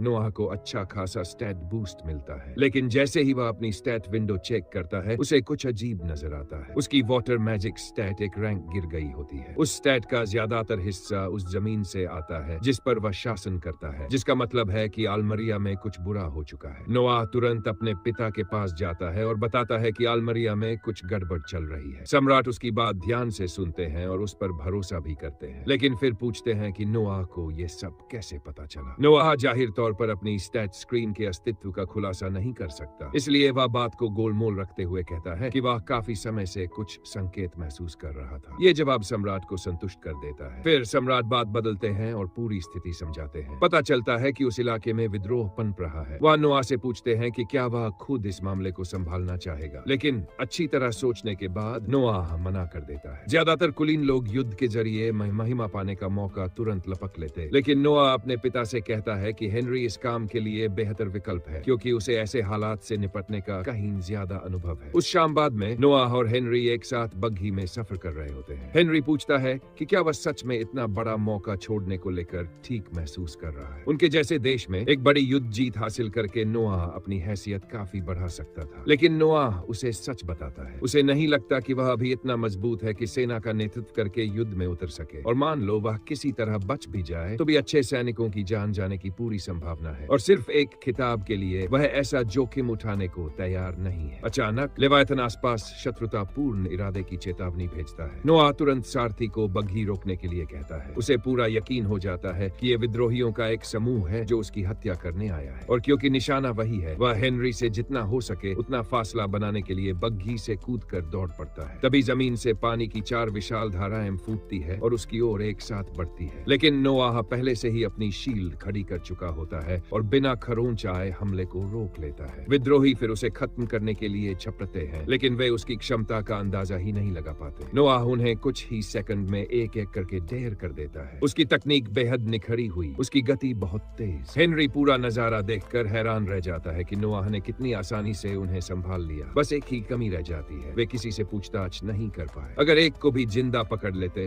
तो उन्हें अहम जानकारी मिल सकती थी। तभी नोआह बड़े ही सहज अंदाज में कहता है कि वे मरे नहीं हैं, उसने सिर्फ उन्हें बेहोश किया है। अब हेनरी आराम से उनसे पूछताछ कर सकता है। थोड़ी देर बाद नोआह को पता चलता है कि आलमरिया की विद्रोही सेनाएं ज्यादातर घुड़सवारों से बनी है, लेकिन इसमें एक पेंच है। आलमरिया में एक भी घोड़ा पालन फार्म नहीं है, जिसका मतलब है कि विद्रोही अपने घोड़े और रसद पड़ोसी इलाकों से हासिल कर रहे हैं। और यही छोटी सी जानकारी नोआह के दिमाग में एक विचार जगा देती है। वह बायरन को बुलाता है और उसे एक बहुत खास आदेश देता है। आलमरिया के आसपास के सभी क्षेत्रों से घोड़ों का सारा चारा खरीद लो। जैसे ही विद्रोहियों के घोड़ों के लिए सप्लाई खत्म होगी, उनकी गतिशीलता भी खत्म हो जाएगी, और तब हेनरी के लिए विद्रोह को कुचलना बहुत आसान हो जाएगा। इसी सम्राट नोआह को बुलाते हैं ताकि उसे हालात की जानकारी दे सकें। वो बताते हैं कि उनके आदमियों ने हत्यारों से पूछताछ की और उनसे कुछ जानकारी निकालने में कामयाब रहे। जाहिर तौर पर उनका मकसद नोआह को मारना नहीं था, वे उसे अगवा करना चाहते थे और उससे दबाव बनाने के लिए इस्तेमाल करना चाहते थे। लेकिन नोआह इस बात पर यकीन नहीं करता। वो साफ साफ अपने पिता से कह देता है कि जो भाड़े का हत्यारा इतनी जल्दी टूट जाए वो ज़्यादातर झूठी जानकारी ही दे रहा होता है। सम्राट थोड़ा मनोरंजन महसूस करते हुए और थोड़ा गर्व के साथ कहते हैं कि नोआह अपनी उम्र के हिसाब से काफ़ी तेज़ दिमाग है। फिर भी वो उसे भरोसा दिलाते हैं कि उन्हें झूठ पकड़ने के तरीके आते हैं। नोआह ये जानने में दिलचस्पी नहीं रखता कि वो तरीके क्या हैं, उसे यातना वगैरह पसंद नहीं है, इसलिए वो बात को वहीं छोड़ देता है। इसके बाद सम्राट विषय बदलते हैं और हालात बिगड़ने से पहले विद्रोह को कुचल देने के लिए नोआह की तारीफ करते हैं। खास तौर पर वो इस बात से प्रभावित होते हैं कि नोआह ने दुश्मन के घोड़ों को निशाना बनाने की दूरदर्शिता दिखाई। ये सुनकर नोआह चौंक जाता है, क्योंकि उसने तो बस कुछ मिनट पहले ही एलेन से घोड़ों की चारे की खरीद शुरू करने को कहा था, और उसके पिता को ये बात पहले से कैसे पता चल गई। लेकिन सम्राट बोलते ही जाते हैं। वो कहते हैं कि भुखमरी एक आम रणनीति है जिसे युवराज एल्बर्ट भी विद्रोहियों को अपमानित करने के लिए इस्तेमाल करना चाहते थे। लेकिन नोआह ने उससे भी आगे सोचा। उसने सिर्फ सैनिकों को भूखा नहीं रखा, बल्कि उनके घोड़ों पर वार करके उनकी ताकत ही काट दी। और सबसे अच्छी बात यह कि उसने ये सब अपने ही भत्ते के पैसों से किया। गर्व भरी मुस्कान के साथ सम्राट उसके कंधे पर हाथ रखते हैं और कहते हैं कि वो सिर्फ होशियार ही नहीं है, बल्कि जरूरत पड़ने पर तुरंत कदम उठाने का साहस भी रखता है। ऐसी निर्णायक सोच बहुत कम लोगों में होती है। नोआह के अंदर अजीब सा गर्व उमड़ने लगता है, शायद कुछ ज्यादा ही गर्व, जैसे वो इस तारीफ का जरूरत से ज्यादा आनंद ले रहा हो। लेकिन सम्राट यहीं नहीं रुकते। उसकी सूझबूझ के इनाम के तौर पर वो नोआह को अपने निजी प्रतीक चिन्ह में एक तलवार जोड़ने का अधिकार देते हैं। ये सुनने में भले ही छोटी बात लगे, लेकिन उनके योद्धा राज्य में ये बहुत बड़ी इज्जत है। शाही अनुमति के बिना तलवार के प्रतीक को छूना तक मना है। बिना इजाजत ऐसा करना मौत की सजा तक ले जा सकता है। यहाँ तक कि अपने प्रतीक में एक झंडा जोड़ना भी बेहद दुर्लभ है। तो हाँ, ये वाकई बहुत बड़ा सम्मान है, और नोआह पूरी कोशिश कर रहा है कि वो ऐसे ना मुस्कुराए जैसे किसी बच्चे को पूरी मिठाई की दुकान मिल गई हो। उसी दिन बाद में एलन मिलने आता है। नोआ उसके पास जाकर उसका स्वागत करता है और मजाक में कहता है कि वो आज कुछ जल्दी आ गया। एलन बस सिर हिलाता है और बताता है कि वो बाजार में बिकने वाले हर तरह के घोड़े के चारे और उनके परिवहन मार्गों से पहले ही वाकिफ है, इसलिए सप्लाई पर कब्जा करना मुश्किल नहीं होगा। फिर भी वो पूरी तरह निश्चिंत नहीं है। वो नोआ को चेतावनी देता है कि विद्रोहियों का नेता कारुन एक बेहद खतरनाक आदमी है जो अपने मकसद के लिए कुछ भी कर सकता है। इसी बीच जब नोआ अपने काम में लगा होता है, एक नौकरानी भागती हुई आती है और बताती है कि महल के बाहर एक घायल आदमी पड़ा है। जिज्ञासा में वो देखने जाता है और एक खून से लथपथ शूरवीर को मुश्किल से खड़ा पाता है। वो आदमी एक घुटने पर गिरकर रिपोर्ट देता है कि आल्मीरिया में विद्रोह भड़क चुका है। वो ये भी बताता है कि उसका कमांडिंग ऑफिसर भी इस बगावत में शामिल है, लेकिन उसने साथ देने से इनकार कर दिया और राजकुमार को चेतावनी देने यहाँ चला आया। पास खड़ा एलन उपहास करते हुए बड़बड़ाता है कि उस आदमी ने बेवजह अपनी जान जोखिम में डाली, क्योंकि उन्हें पहले से ही विद्रोह की खबर थी। लेकिन नोआह उस शूरवीर को नज़रअंदाज नहीं करता। वो उसका धन्यवाद करता है और नौकरानी को उसके जख्मों का इलाज करने का आदेश देता है। जैसे ही वो जाने के लिए मुड़ता है, अचानक रुकता है, एक पल सोचता है और फिर उसे 1000 रियान इनाम देने को कहता है। एलन उसके पीछे पीछे आता है, साफ तौर पर चिढ़ा हुआ, और पूछता है कि वो ऐसी जानकारी के लिए पैसे क्यों उड़ा रहा है जो उन्हें पहले से मालूम थी। नोआ शांत स्वर में जवाब देता है कि ये इनाम जानकारी के लिए नहीं है, बल्कि वफादारी और हिम्मत के लिए है। कुछ देर बाद जोई नोआ के दफ्तर में घुसती है। उसका चेहरा ऐसा होता है जैसे उसने भूत देख लिया हो। वो एक शब्द बोले बिना ही घुटनों पर गिर जाती है। नोआ घबरा जाता है और पूछता है कि क्या हुआ, लेकिन वो तुरंत जवाब नहीं देती। वो बस 500 रियान की थैली निकालती है और फिर एक छोटी कांच की शीशी उसे थमा देती है। वो बताती है कि किसी संदिग्ध अजनबी ने उसे ये सब इनाम के तौर पर दिया था, बदले में नोआ को नशीला पदार्थ पिलाकर उसे सौंपने के लिए। तभी नोआ को समझ आता है कि विद्रोही कितने बेताब हो चुके हैं अगर वो उसे इस तरह अगवा करने की कोशिश कर रहे हैं। वो एक पल के लिए शीशी को घूरता है और फिर उससे पूछता है कि उसने ये बात उसे बताई बजाय इसके कि सौदा पूरा कर देती। इस पर जोई फूट फूट कर रोने लगती है। वो कहती है कि उन लोगों ने धमकी दी थी कि अगर वो नाकाम रही तो उसे मार देंगे, लेकिन चाहे कुछ भी हो वो उसे धोखा नहीं दे सकती थी। बिना कुछ कहे नोआ अपनी मेज की तरफ जाता है, एक कलम उठाता है और उसके नाम 5000 रियान का चेक लिख देता है। वो कहता है कि ये इसलिए है क्योंकि उसने अपनी वफादारी सस्ते में नहीं बेची। जोए रकम देखकर सन्न रह जाती है। उसका दिमाग जैसे काम करना बंद कर देता है।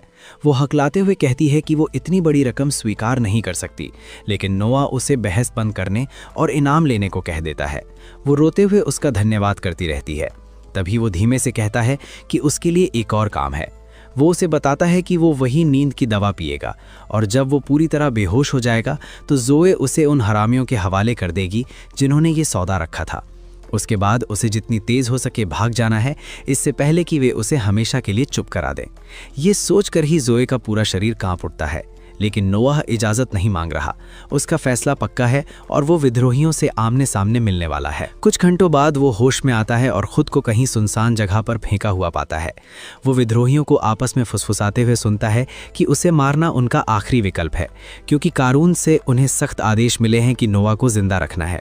नोआ पूरी तरह से नशे का असर उतरने देता है, फिर हालात का जायजा लेता है। उसके हाथ और टखने कसकर बंधे हुए हैं, लेकिन ये मस्खरे असली सर्च एंड डिस्ट्रॉय कभी खेले ही नहीं, इसलिए उसके कान में छिपे लेवियाथन को देख नहीं पाए।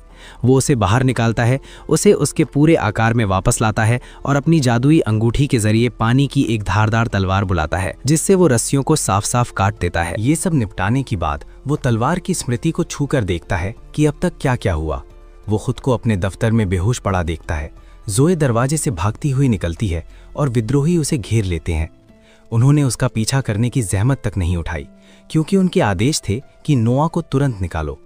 फिर उसे एक खुले रथ में डालकर ले जाया गया। अब पूरी तस्वीर साफ होने पर नोआ अपना ध्यान आग के चारों ओर बैठे विद्रोहियों पर लगाता है। उनका नेता चिल्लाने लगता है कि रस्सियां ठीक से बांधने में किसने गड़बड़ की। तभी नोआ लेवियाथन तैयार किए हुए सीधे उनके बीच उतरता है। डाकू हंसते हैं, ये सोचकर कि इस बार वो अपने बड़े भाई के बिना बस एक लाडला रईस है। उनमें से एक उसे गिराने और घसीटने के लिए आगे बढ़ता है, लेकिन वो बेवकूफ़ एक कदम भी नहीं रख पाता कि नोआ झपक कर आगे बढ़ता है और उसकी गर्दन की हर धमनी को साफ काट देता है। आदमी वहीं ढेर हो जाता है और अब बाकी सब घबरा जाते हैं। नोआ बड़बड़ाता है कि वो किसी से पूछताछ करना चाहता था, लेकिन जब पूरी टुकड़ी ही ऐसे मूर्खों से भरी हो जो अब भी सोचते हैं कि हेनरी ने हत्यारों को निपटा दिया, तो इसका कोई फायदा नहीं। विद्रोही हथियार उठाते हैं, लेकिन नोआ पसीना बहाए बिना ही उन्हें चुटकियों में खत्म कर देता है। तभी उसकी नज़र जोए पर पड़ती है, जो शूरवीरों के एक दस्ते के साथ पास आ रही होती है। वो उससे पूछता है कि वो यहाँ क्या कर रही है। जोए कहती है कि वो चिंतित हो गई थी और उसे बचाने आ गई, लेकिन लगता है कि उसे उंगली तक उठाने की जरूरत नहीं पड़ी। रात के कप्तान को आगे आकर विद्रोहियों को हिरासत में लेने का आदेश दिया जाता है। जब वे उन्हें इकट्ठा कर रहे होते हैं, तभी एक विद्रोही एक अजीब सी कटार गिरा देता है। एक शूरवीर उसे उठाने आगे बढ़ता है, लेकिन नोआह तुरंत चिल्लाकर उसे रुकने को कहता है। सब जम जाते हैं जब नोआह उस ब्लेड की ओर बढ़ता है। उसमें से भारी मात्रा में शापित ऊर्जा निकलती हुई वो महसूस करता है, कुछ ऐसा जिसे लेवियाथन से अपने जुड़ाव की वजह से सिर्फ वही महसूस कर सकता है। उसे हल्का सा याद आता है कि विद्रोही एक शापित कटार का जिक्र कर रहे थे, जिसे वे आखिरी उपाय के तौर पर बचा कर रखे थे। उसके सामने खड़े होते ही वो उस शाप को लगाने वाले की गहरी दुष्टता महसूस करता है, और बस एक पल के लिए उसे उस हरामी का चेहरा दिखाई देता है। नोआह तुरंत समझ जाता है कि वो चेहरा विद्रोहियों के नेता का है और वो इसे खुद निपटाने का फैसला करता है। वो लेवियाथन से बात करता है, पूछता है कि क्या वो इसमें उसकी मदद कर सकता है, क्योंकि किसी पौराणिक जल तत्व की तलवार के लिए ये काम बेहद आसान होना चाहिए। लेवियाथन चमक उठता है और नोआह उसकी शापित ऊर्जा को साध कर दूषित पानी की एक धार सीधा आसमान की ओर छोड़ देता है। वो शापित जलधारा बादलों से भी ऊपर चली जाती है, साम्राज्य के आधे हिस्से को पार करती हुई, और अंत में कारुन तक पहुंचकर सीधे उस पर जा लगती है।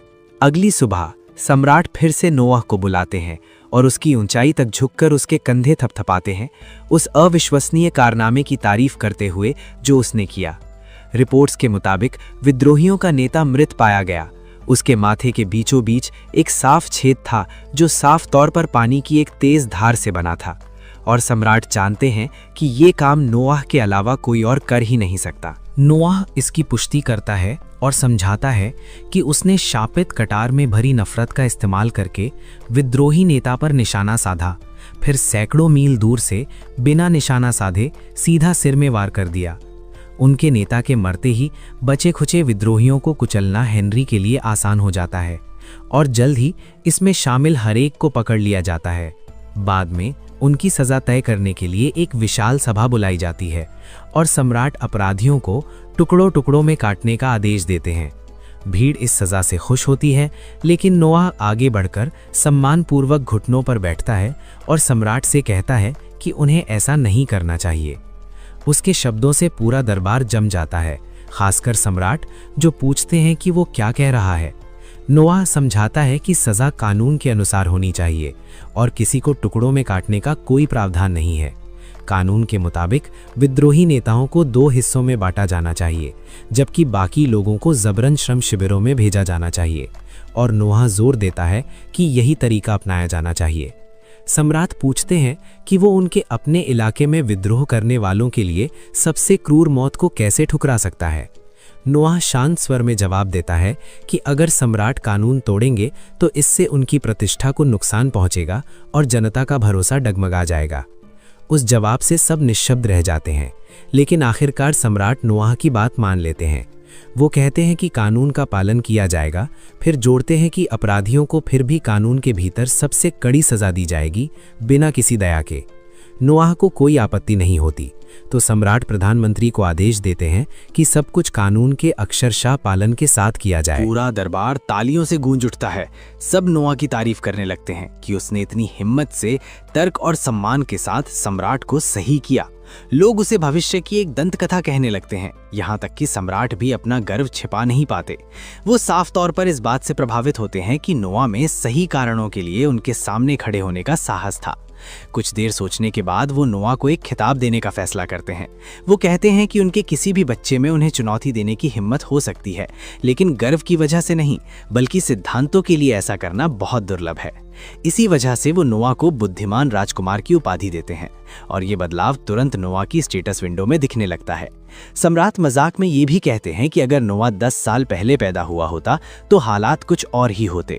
वो सीधे सीधे ये नहीं कहते कि नोआह सिंहासन का दावेदार बन सकता था, लेकिन इशारा साफ हवा में तैरता रहता है। इस टिप्पणी के बाद पूरा दरबार जयकारों से गूंज उठता है। फिर सम्राट विषय बदलते हैं और नोआ से पूछते हैं कि आने वाली नाइट सिलेक्शन परीक्षा की तैयारियां कैसी चल रही हैं। नोआ विनम्रता से बाद में अपनी योजनाएं समझाने की अनुमति मांगता है और सम्राट अदालत समाप्त होने के बाद सुनने पर सहमत हो जाते हैं। बाद में वे महल के बगीचों में एक फव्वारे के पास जाते हैं। नोआ चाय का कप लेकर आराम करता है, जबकि 4 सेवक बाल्टियों में पानी लिए उसके चारों ओर खड़े होते हैं। उसके इशारे पर वे सब एक साथ उस पर पानी उछालने की कोशिश करते हैं, लेकिन वो शांति से अपनी अंगूठी में लगे ढाल को सक्रिय कर देता है और पानी की एक भी बूंद उसे छू नहीं पाती। सम्राट भौं उठाते हैं, पूरी तरह समझ नहीं पाते कि उन्होंने अभी क्या देखा। तब नोआ समझाता है, चयन परीक्षा के दौरान वो हर प्रतिभागी से इसी तरह उस पर हमला करने को कहेगा और ये देखेगा कि वे उसे छूने के कितने करीब पहुंच पाते हैं। सम्राट इस अनोखे तरीके से काफ़ी प्रभावित होते हैं, हालांकि उन्हें ये थोड़ा खतरनाक भी लगता है। लेकिन हमेशा की तरह आत्मविश्वास से भरा नोआ कहता है कि जो भी इतना ताकतवर होगा कि ढाल तोड़ सके, वो उसे खुद संभाल लेगा। एक बार फिर सम्राट उसकी हिम्मत और नवाचार से चकित रह जाते हैं। उस रात बाद में सम्राट सिंहासन कक्ष में प्रधानमंत्री के साथ बैठते हैं। प्रधानमंत्री पूछता है कि क्या नोवा के बारे में वो सार्वजनिक टिप्पणी करना समझदारी थी कि वो बहुत देर से पैदा हुआ। सम्राट बस हंसते हैं और कहते हैं कि उन्होंने हर शब्द दिल से कहा था, नोवा कुछ और ही है। फिर भी उनकी आंखों में बेचैनी की एक हल्की सी झलक दिखाई देती है जब वो लेवियाथन का जिक्र करते हैं। उसकी असली शक्ति अब भी सील है और ये कोई छोटी बात नहीं है। वो चुपचाप एक विशेष खजाना लाने का आदेश देते हैं, बुदबुदाते हुए कि लेवियाथन की पूरी ताकत कभी भी खुलने के लिए नहीं बनी थी, लेकिन शायद नोवा ही वो इंसान है जो उसे संभाल सकता है। उस शक्ति का एक हिस्सा अब भी सील किया हुआ है, क्योंकि किसी साधारण इंसान के लिए उसे संभालना बहुत ज़्यादा खतरनाक होगा। लेकिन किसी वजह से सम्राट को लगता है कि नोवा शायद उसे संभाल सकता है। आखिरकार नाइट सिलेक्शन टूर्नामेंट का दिन आ ही जाता है और सभी को इस टूर्नामेंट के नियमों के बारे में बता दिया जाता है। नोआ पूरे दिन अपनी कुर्सी पर बैठा रहेगा और एक एक करके हर नाइट कैंडिडेट को उसके पास आकर उस पर हमला करना होगा। उसकी शील्ड उनके हमलों को रोकने के लिए पूरी तरह काफ़ी है, इसलिए अब तक कोई भी नोआ को सच में छूने के करीब भी नहीं पहुंच पाया है। यहाँ तक कि जादू भी उसकी रक्षा के सामने पूरी तरह बेअसर है। तो ऐसा लगता है कि यहाँ किसी के पास भी कोई मौका नहीं है। समय बीतता है और अब दिन के आखिरी प्रतिभागी की बारी आती है। तभी शर्ली मंच पर आती है, अपनी तलवार निकालती है और पूरी ताकत से नोआ की ओर दौड़ पड़ती है। नोआ की शील्ड तय अनुसार सक्रिय हो जाती है, लेकिन शर्ली की तलवार वास्तव में उसे काटने में कामयाब हो जाती है। ये बात नोआ को बिल्कुल उम्मीद नहीं थी और उसकी बाह में हल्की सी चोट लग जाती है। पहरेदार तुरंत ही शर्ली को राजकुमार को घायल करने के अपराध में पकड़ लेते हैं, लेकिन नोआ उन्हें तुरंत उसे छोड़ देने को कहता है, क्योंकि उस पर हमला करना ही इस प्रतियोगिता का मकसद था और अगर वो इसके लिए तैयार नहीं होता तो वो ऐसी व्यवस्था कभी नहीं करता। कुछ चोटें लगना उसे मंजूर है। खैर, चूंकि शर्ली उसकी रक्षा को भेदने में सफल रही, नोआ घोषणा करता है कि उसने उसकी परीक्षा पास कर ली है। बाद में नोआ उसे अपने कक्ष में आने का निमंत्रण देता है। वहां पहुंचने के बाद शर्ली घबराते हुए उससे पूछती है कि उसका परीक्षा पास करने का क्या मतलब था। उसे लगता है कि शायद नोआ उसे घायल करने के लिए किसी तरह की सजा देने वाला है, लेकिन नोआ उसे बताता है कि जो हुआ उसके लिए उसके मन में उसके प्रति कोई नाराजगी नहीं है, बल्कि वो चाहता है कि वो उस पर एक बार फिर हमला करे।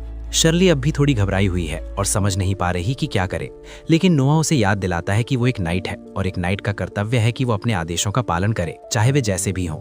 इसलिए वो अपनी तलवार उठाती है और फिर से नोआ की ओर दौड़ पड़ती है। उसकी शील्ड उम्मीद के मुताबिक सक्रिय हो जाती है, लेकिन इस बार शर्ली जितनी भी कोशिश करती है वो उसे भेद नहीं पाती। नोआ समझाता है कि प्रतियोगिता के दौरान वो चाहता तो उसे रोक सकता था, लेकिन वो ये देखना चाहता था कि क्या वो ऐसी नाइट है जो हालात चाहे जैसे भी हों, आदेश मिलने पर पूरी ताकत से हमला करेगी। ज्यादातर लोग नोआ को चोट पहुंचाने के डर से अपना हाथ रोक लेते, लेकिन उसने पूरी ताकत से हमला किया और यही वो समर्पण है जो नोआ चाहता था। शर्ली नोआ के प्रति अपनी अटूट निष्ठा की शपथ लेती है और जब नोआ अपनी स्टैट स्क्रीन देखता है तो उसे एहसास होता है कि उसे अपने अधीनस्थ के रूप में पाना उसे एक बड़ा स्टैट बूस्ट दे गया है। तभी जोई एक डॉक्टर को लेकर नोआ की चोटों का इलाज करवाने आती है, क्योंकि अभी भी उनका ध्यान रखा जाना जरूरी है। सौभाग्य से शर्ली का वार किसी हड्डी या बड़ी धमनी पर नहीं लगा था, इसलिए डॉक्टर काफी जल्दी नोआ को ठीक कर देता है। शर्ली हैरान रह जाती है, क्योंकि उसे बिल्कुल पता नहीं था कि चोटों का इलाज इस तरह भी किया जा सकता है, खासकर जब उसके गांव में कोई डॉक्टर ही नहीं है।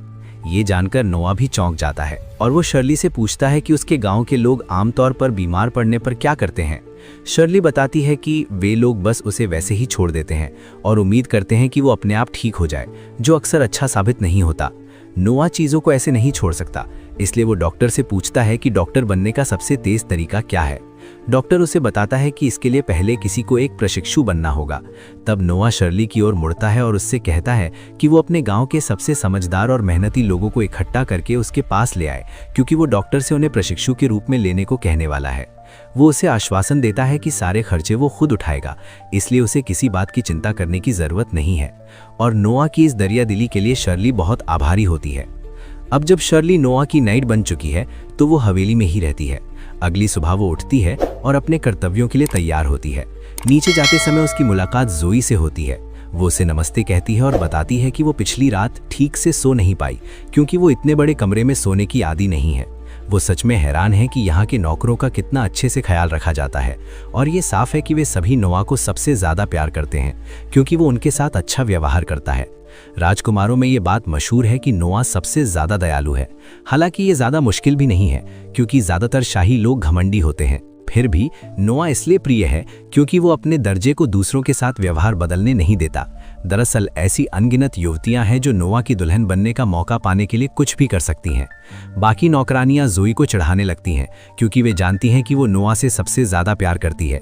लेकिन जोई शर्माते हुए किसी भी तरह की रोमांटिक भावना से इनकार करती है और कहती है कि वो बस नोआ के काम आना चाहती है, और शर्ली भी ऐसा ही महसूस करती है। उस दिन बाद में नोआ कुछ दस्तावेजों पर मोहर लगाने में व्यस्त होता है और शर्ली उसके पास खड़ी होती है। कुछ ही पलों बाद एक नाइट आकर नोआ को सूचित करता है कि जिन नाइट कैंडिडेट्स को उसने चुना था उनकी सूची को मंजूरी मिल गई है। नोआ उसके काम के लिए धन्यवाद देता है और उसे जाने के लिए कहता है, लेकिन वो शर्ली से कहता है कि वो उसके जाने तक उसे बाहर तक छोड़ आए। शर्ली अभी भी इस बात की आदी नहीं हुई है कि वो अब खुद एक उच्च पदस्थ नाइट है, इसलिए वो उस नाइट को आने के लिए धन्यवाद कहने के लिए झुकती है। लेकिन वो नाइट उसे बताता है कि इसकी ज़रूरत नहीं है, क्योंकि तकनीकी रूप से वो अब उससे ऊपर के पद पर है। वो समझ सकता है कि शर्ली एक बेहतरीन नाइट साबित होगी, लेकिन इससे पहले कि वो चला जाए वो उसे एक सलाह देता है और कहता है कि नोआ की नाइट बनकर उसके पास एक बहुत अच्छा मौका है, इसलिए उसे इसे बर्बाद नहीं करना चाहिए। उस रात काफ़ी देर बाद नोआ एक पार्टी का आयोजन करता है और अपने पसंदीदा गायक से प्रस्तुति करवाता है। ये पार्टी नाइट सिलेक्शन प्रतियोगिता में उसकी सफलता की खुशी में रखी गई है। नोआ ने मार्ले को भी यहाँ आमंत्रित किया है ताकि इस आयोजन को सफल बनाने में उसने जो मेहनत की है उसके लिए उसका धन्यवाद किया जा सके।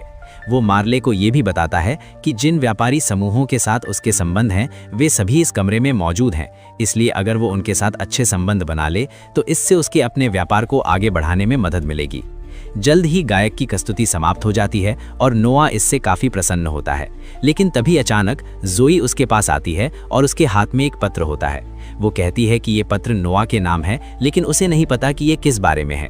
जिज्ञासा के कारण नोआ पत्र को देखता है, लेकिन वो खुद भी नहीं समझ पाता कि इसका क्या मतलब है। वो पूछता है कि ये पत्र कौन लेकर आया था, लेकिन पता चलता है कि जिसने भी पत्र पहुंचाया था वो उसे सौंपने के बाद पहरेदारों से भाग गया, इसलिए ये जानने का कोई तरीका नहीं है कि इसके पीछे कौन है। नोआ ये देखने के लिए पत्र खोलने का फैसला करता है कि इसके अंदर क्या है, लेकिन जोई उसे चेतावनी देती है कि ऐसा ना करे, क्योंकि ये किसी तरह का जाल भी हो सकता है। नोआ संभावित खतरों से वाकिफ है, लेकिन चूंकि लेवायथन कोई प्रतिक्रिया नहीं दे रहा, उसे यकीन है कि ये पत्र जानलेवा नहीं होगा। वो पत्र खोलता है और उसके अंदर से एक छोटा सा कागज निकालता है, जिसमें लिखा होता है कि आलमरान विद्रोहियों के बचे हुए लोग अब अपनी चाल चलने लगे हैं। जोई हैरान होती है कि विद्रोहियों ने अब तक हार नहीं मानी और सोचती है कि वे क्या योजना बना रहे होंगे, लेकिन नोआ को भी इसका कोई अंदाजा नहीं है। पत्र में यह भी लिखा होता है कि जिसने इसे पहुंचाया है वो अलरिया लौट गया है ताकि नोआ के लिए एक गुप्त जासूस के रूप में काम कर सके।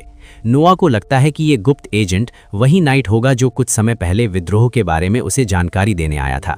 जोई को भी लगता है कि नोआ सही है, क्योंकि वो आदमी सच में नोआ की काफ़ी इज्जत करता हुआ लग रहा था, इसलिए वो सम्मान दिखाने के लिए उसकी मदद करने के लिए इतनी दूर तक जा रहा है। शैली को ये बहुत अच्छी खबर लगती है, लेकिन नोआ उससे बताता है कि असल में ये बहुत बुरी बात है, क्योंकि उस नाइट के पास ज़रा भी जासूसी का असली प्रशिक्षण नहीं है।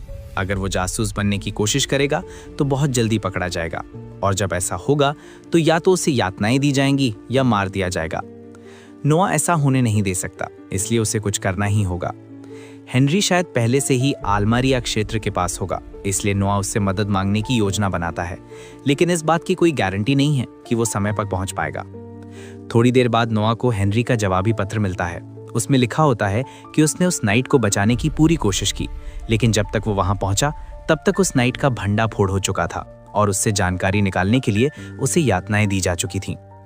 नोआ चाहता है कि काश उस नाइट ने विद्रोहियों को वो सब कुछ बता दिया होता जो वो जानता था, क्योंकि वैसे भी उसके पास ज्यादा उपयोगी जानकारी थी ही नहीं।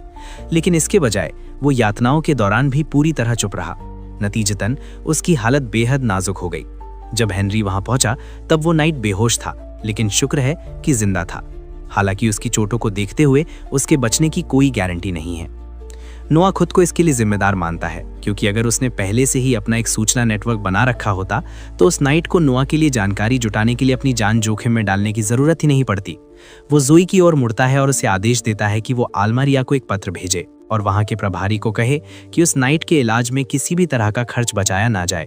जो भी खर्च होगा उसकी भरपाई नोआ खुद करेगा। अगले दिन नोआ शर्ली को अपने अंगरक्षक के रूप में बाजार जाता है। शर्ली पूरी तरह दंग रह जाती है, क्योंकि उसने एक ही जगह पर इतना सारा सामान पहले कभी नहीं देखा था। लेकिन नोआ उसे याद दिलाता है कि वो ड्यूटी पर है, इसलिए ध्यान भटकाने का इस समय नहीं है। शर्ली माफी मांगती है और नोआ के पास दौड़कर पहुंचती है। फिर उससे पूछती है कि आज वो बाजार क्यों आया है। नोआ उसे बताता है कि वो हेनरी के लिए एक तोहफा लेने आया है, ताकि उसके क्षेत्र में विद्रोह को दबाने के लिए उसका धन्यवाद कर सके। वे एक दुकान में जाते हैं और नोआ दुकानदार को बताता है कि वो अपने भाई के लिए एक अच्छा उपहार ढूंढ रहा है। तब दुकानदार अपने पास मौजूद सभी कीमती और शानदार सामान दिखाता है। सब कुछ काफी अच्छा होता है, लेकिन कोई भी चीज नोआ को खास प्रभावित नहीं करती जब तक कि उसकी नजर एक खास चीज पर नहीं पड़ती। दुकानदार बताता है कि वह वस्तु एक बेहद खूबसूरत मूर्ति है जो पूरी तरह कांच से बनी हुई है और एक कुशल कारीगर द्वारा बनाई गई है। लेकिन चूंकि कांच की मूर्तियां बनाना बहुत मुश्किल कला है, इसलिए दुनिया में ऐसी सिर्फ 2 ही मूर्तियां मौजूद हैं। नोआ को लगता है कि ये हेनरी के लिए एकदम सही तोहफा होगा। वह दुकानदार से कहता है कि वह इसे खरीदना चाहता है और इसके बदले 10,000 देने की पेशकश करता है। कुछ ही पलों बाद हेनरी संयोग से उसी दुकान में आ जाता है, क्योंकि उसने सुना था कि यहाँ कोई खास खजाना है। लेकिन जैसे ही वह उसे देखता है वह पूरी तरह चुप हो जाता है। वह दुकानदार से पूछता है कि क्या ये सच में एक असली कांच की मूर्ति है। दुकानदार इसकी पुष्टि करता है, लेकिन खुश होने के बजाय हेनरी परेशान सा दिखने लगता है। दुनिया में ऐसी सिर्फ 2 ही मूर्तियां हैं और उसने कभी नहीं सोचा था कि कोई साधारण दुकानदार दूसरी मूर्ति ढूंढ पाएगा। नोआ हेनरी से पूछता है कि क्या उसे पता है कि पहली मूर्ति कहाँ है। तब हेनरी बताता है कि पहली मूर्ति पहले से ही उसके पास है।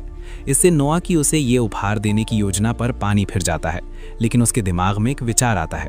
वह योजना के मुताबिक दूसरी मूर्ति उसे दे सकता है, लेकिन 2 में से दूसरी मूर्ति की कीमत स्वाभाविक रूप से एकमात्र मूर्ति से कम होती है। इसलिए नोआ दूसरी मूर्ति उठाता है और वहीं उसे तोड़कर चकनाचूर कर देता है, क्योंकि अब हेनरी की मूर्ति एकमात्र रह जाएगी और इसकी कीमत पहले से कई गुना ज्यादा हो जाएगी। हेनरी हैरान रह जाता है कि नोआ इतना जटिल विचार भी समझ सकता है। वह नोआ की इस सोच के लिए उसका आभारी होता है और वादा करता है कि वह किसी न किसी तरह ये एहसान जरूर चुकाएगा। दिन के अंत में जब नोआ घर लौट रहा होता है तो शर्ली उससे पूछती है कि क्या सच में इतनी कीमती चीज को नष्ट करना जरूरी था, खासकर जब उसे आखिरकार उसका पैसा भी देना पड़ा। लेकिन नोआ उसे बताता है कि इससे कोई फर्क नहीं पड़ता, क्योंकि वह सिर्फ एक वस्तु थी। वह कहता है कि उसके लिए असली खजाना वे लोग हैं जो पूरे दिल से खुद को उसके लिए समर्पित करते हैं, और उसके लिए शर्ली भी उसके सबसे महत्वपूर्ण खजानों में से एक है। पिछले कुछ दिनों में शर्ली ने उसके बारे में बहुत कुछ सीख लिया है और अब वो बिना किसी शक के जानती है कि वह पूरी जिंदगी नोआ का साथ देना चाहती है। 6 साल बीत जाते हैं और नोआ एक आत्मविश्वासी 12 साल का राजकुमार बन जाता है। ज्यादा उम्र, ज्यादा ताकत और भी बड़े कारनामे करने के लिए पूरी तरह तैयार। नोआ ब्रेकफास्ट टेबल पर अकेला बैठा होता है और जोई उसे सर्व कर रही होती है, लेकिन उसका ध्यान नई मेड जिगी पर होता है जो खिड़की के बाहर घूर घूर के देख रही होती है। नोआ उससे पूछता है क्या उसे कुछ परेशान कर रहा है। जिगी बोलती है कि उसके बर्थडे के गिफ्ट्स लाने वाले लोगों की लाइन 3 दिन बाद भी खत्म ही नहीं हो रही। नोआ समझ जाता है कि उसकी नई मेड इतनी कंफ्यूज हो गई, और जोई बताती है कि पिछले साल तो गिफ्ट्स पूरा 1 हफ्ता तक आते रहे थे। ये सुनकर जिगी शॉक हो जाती है।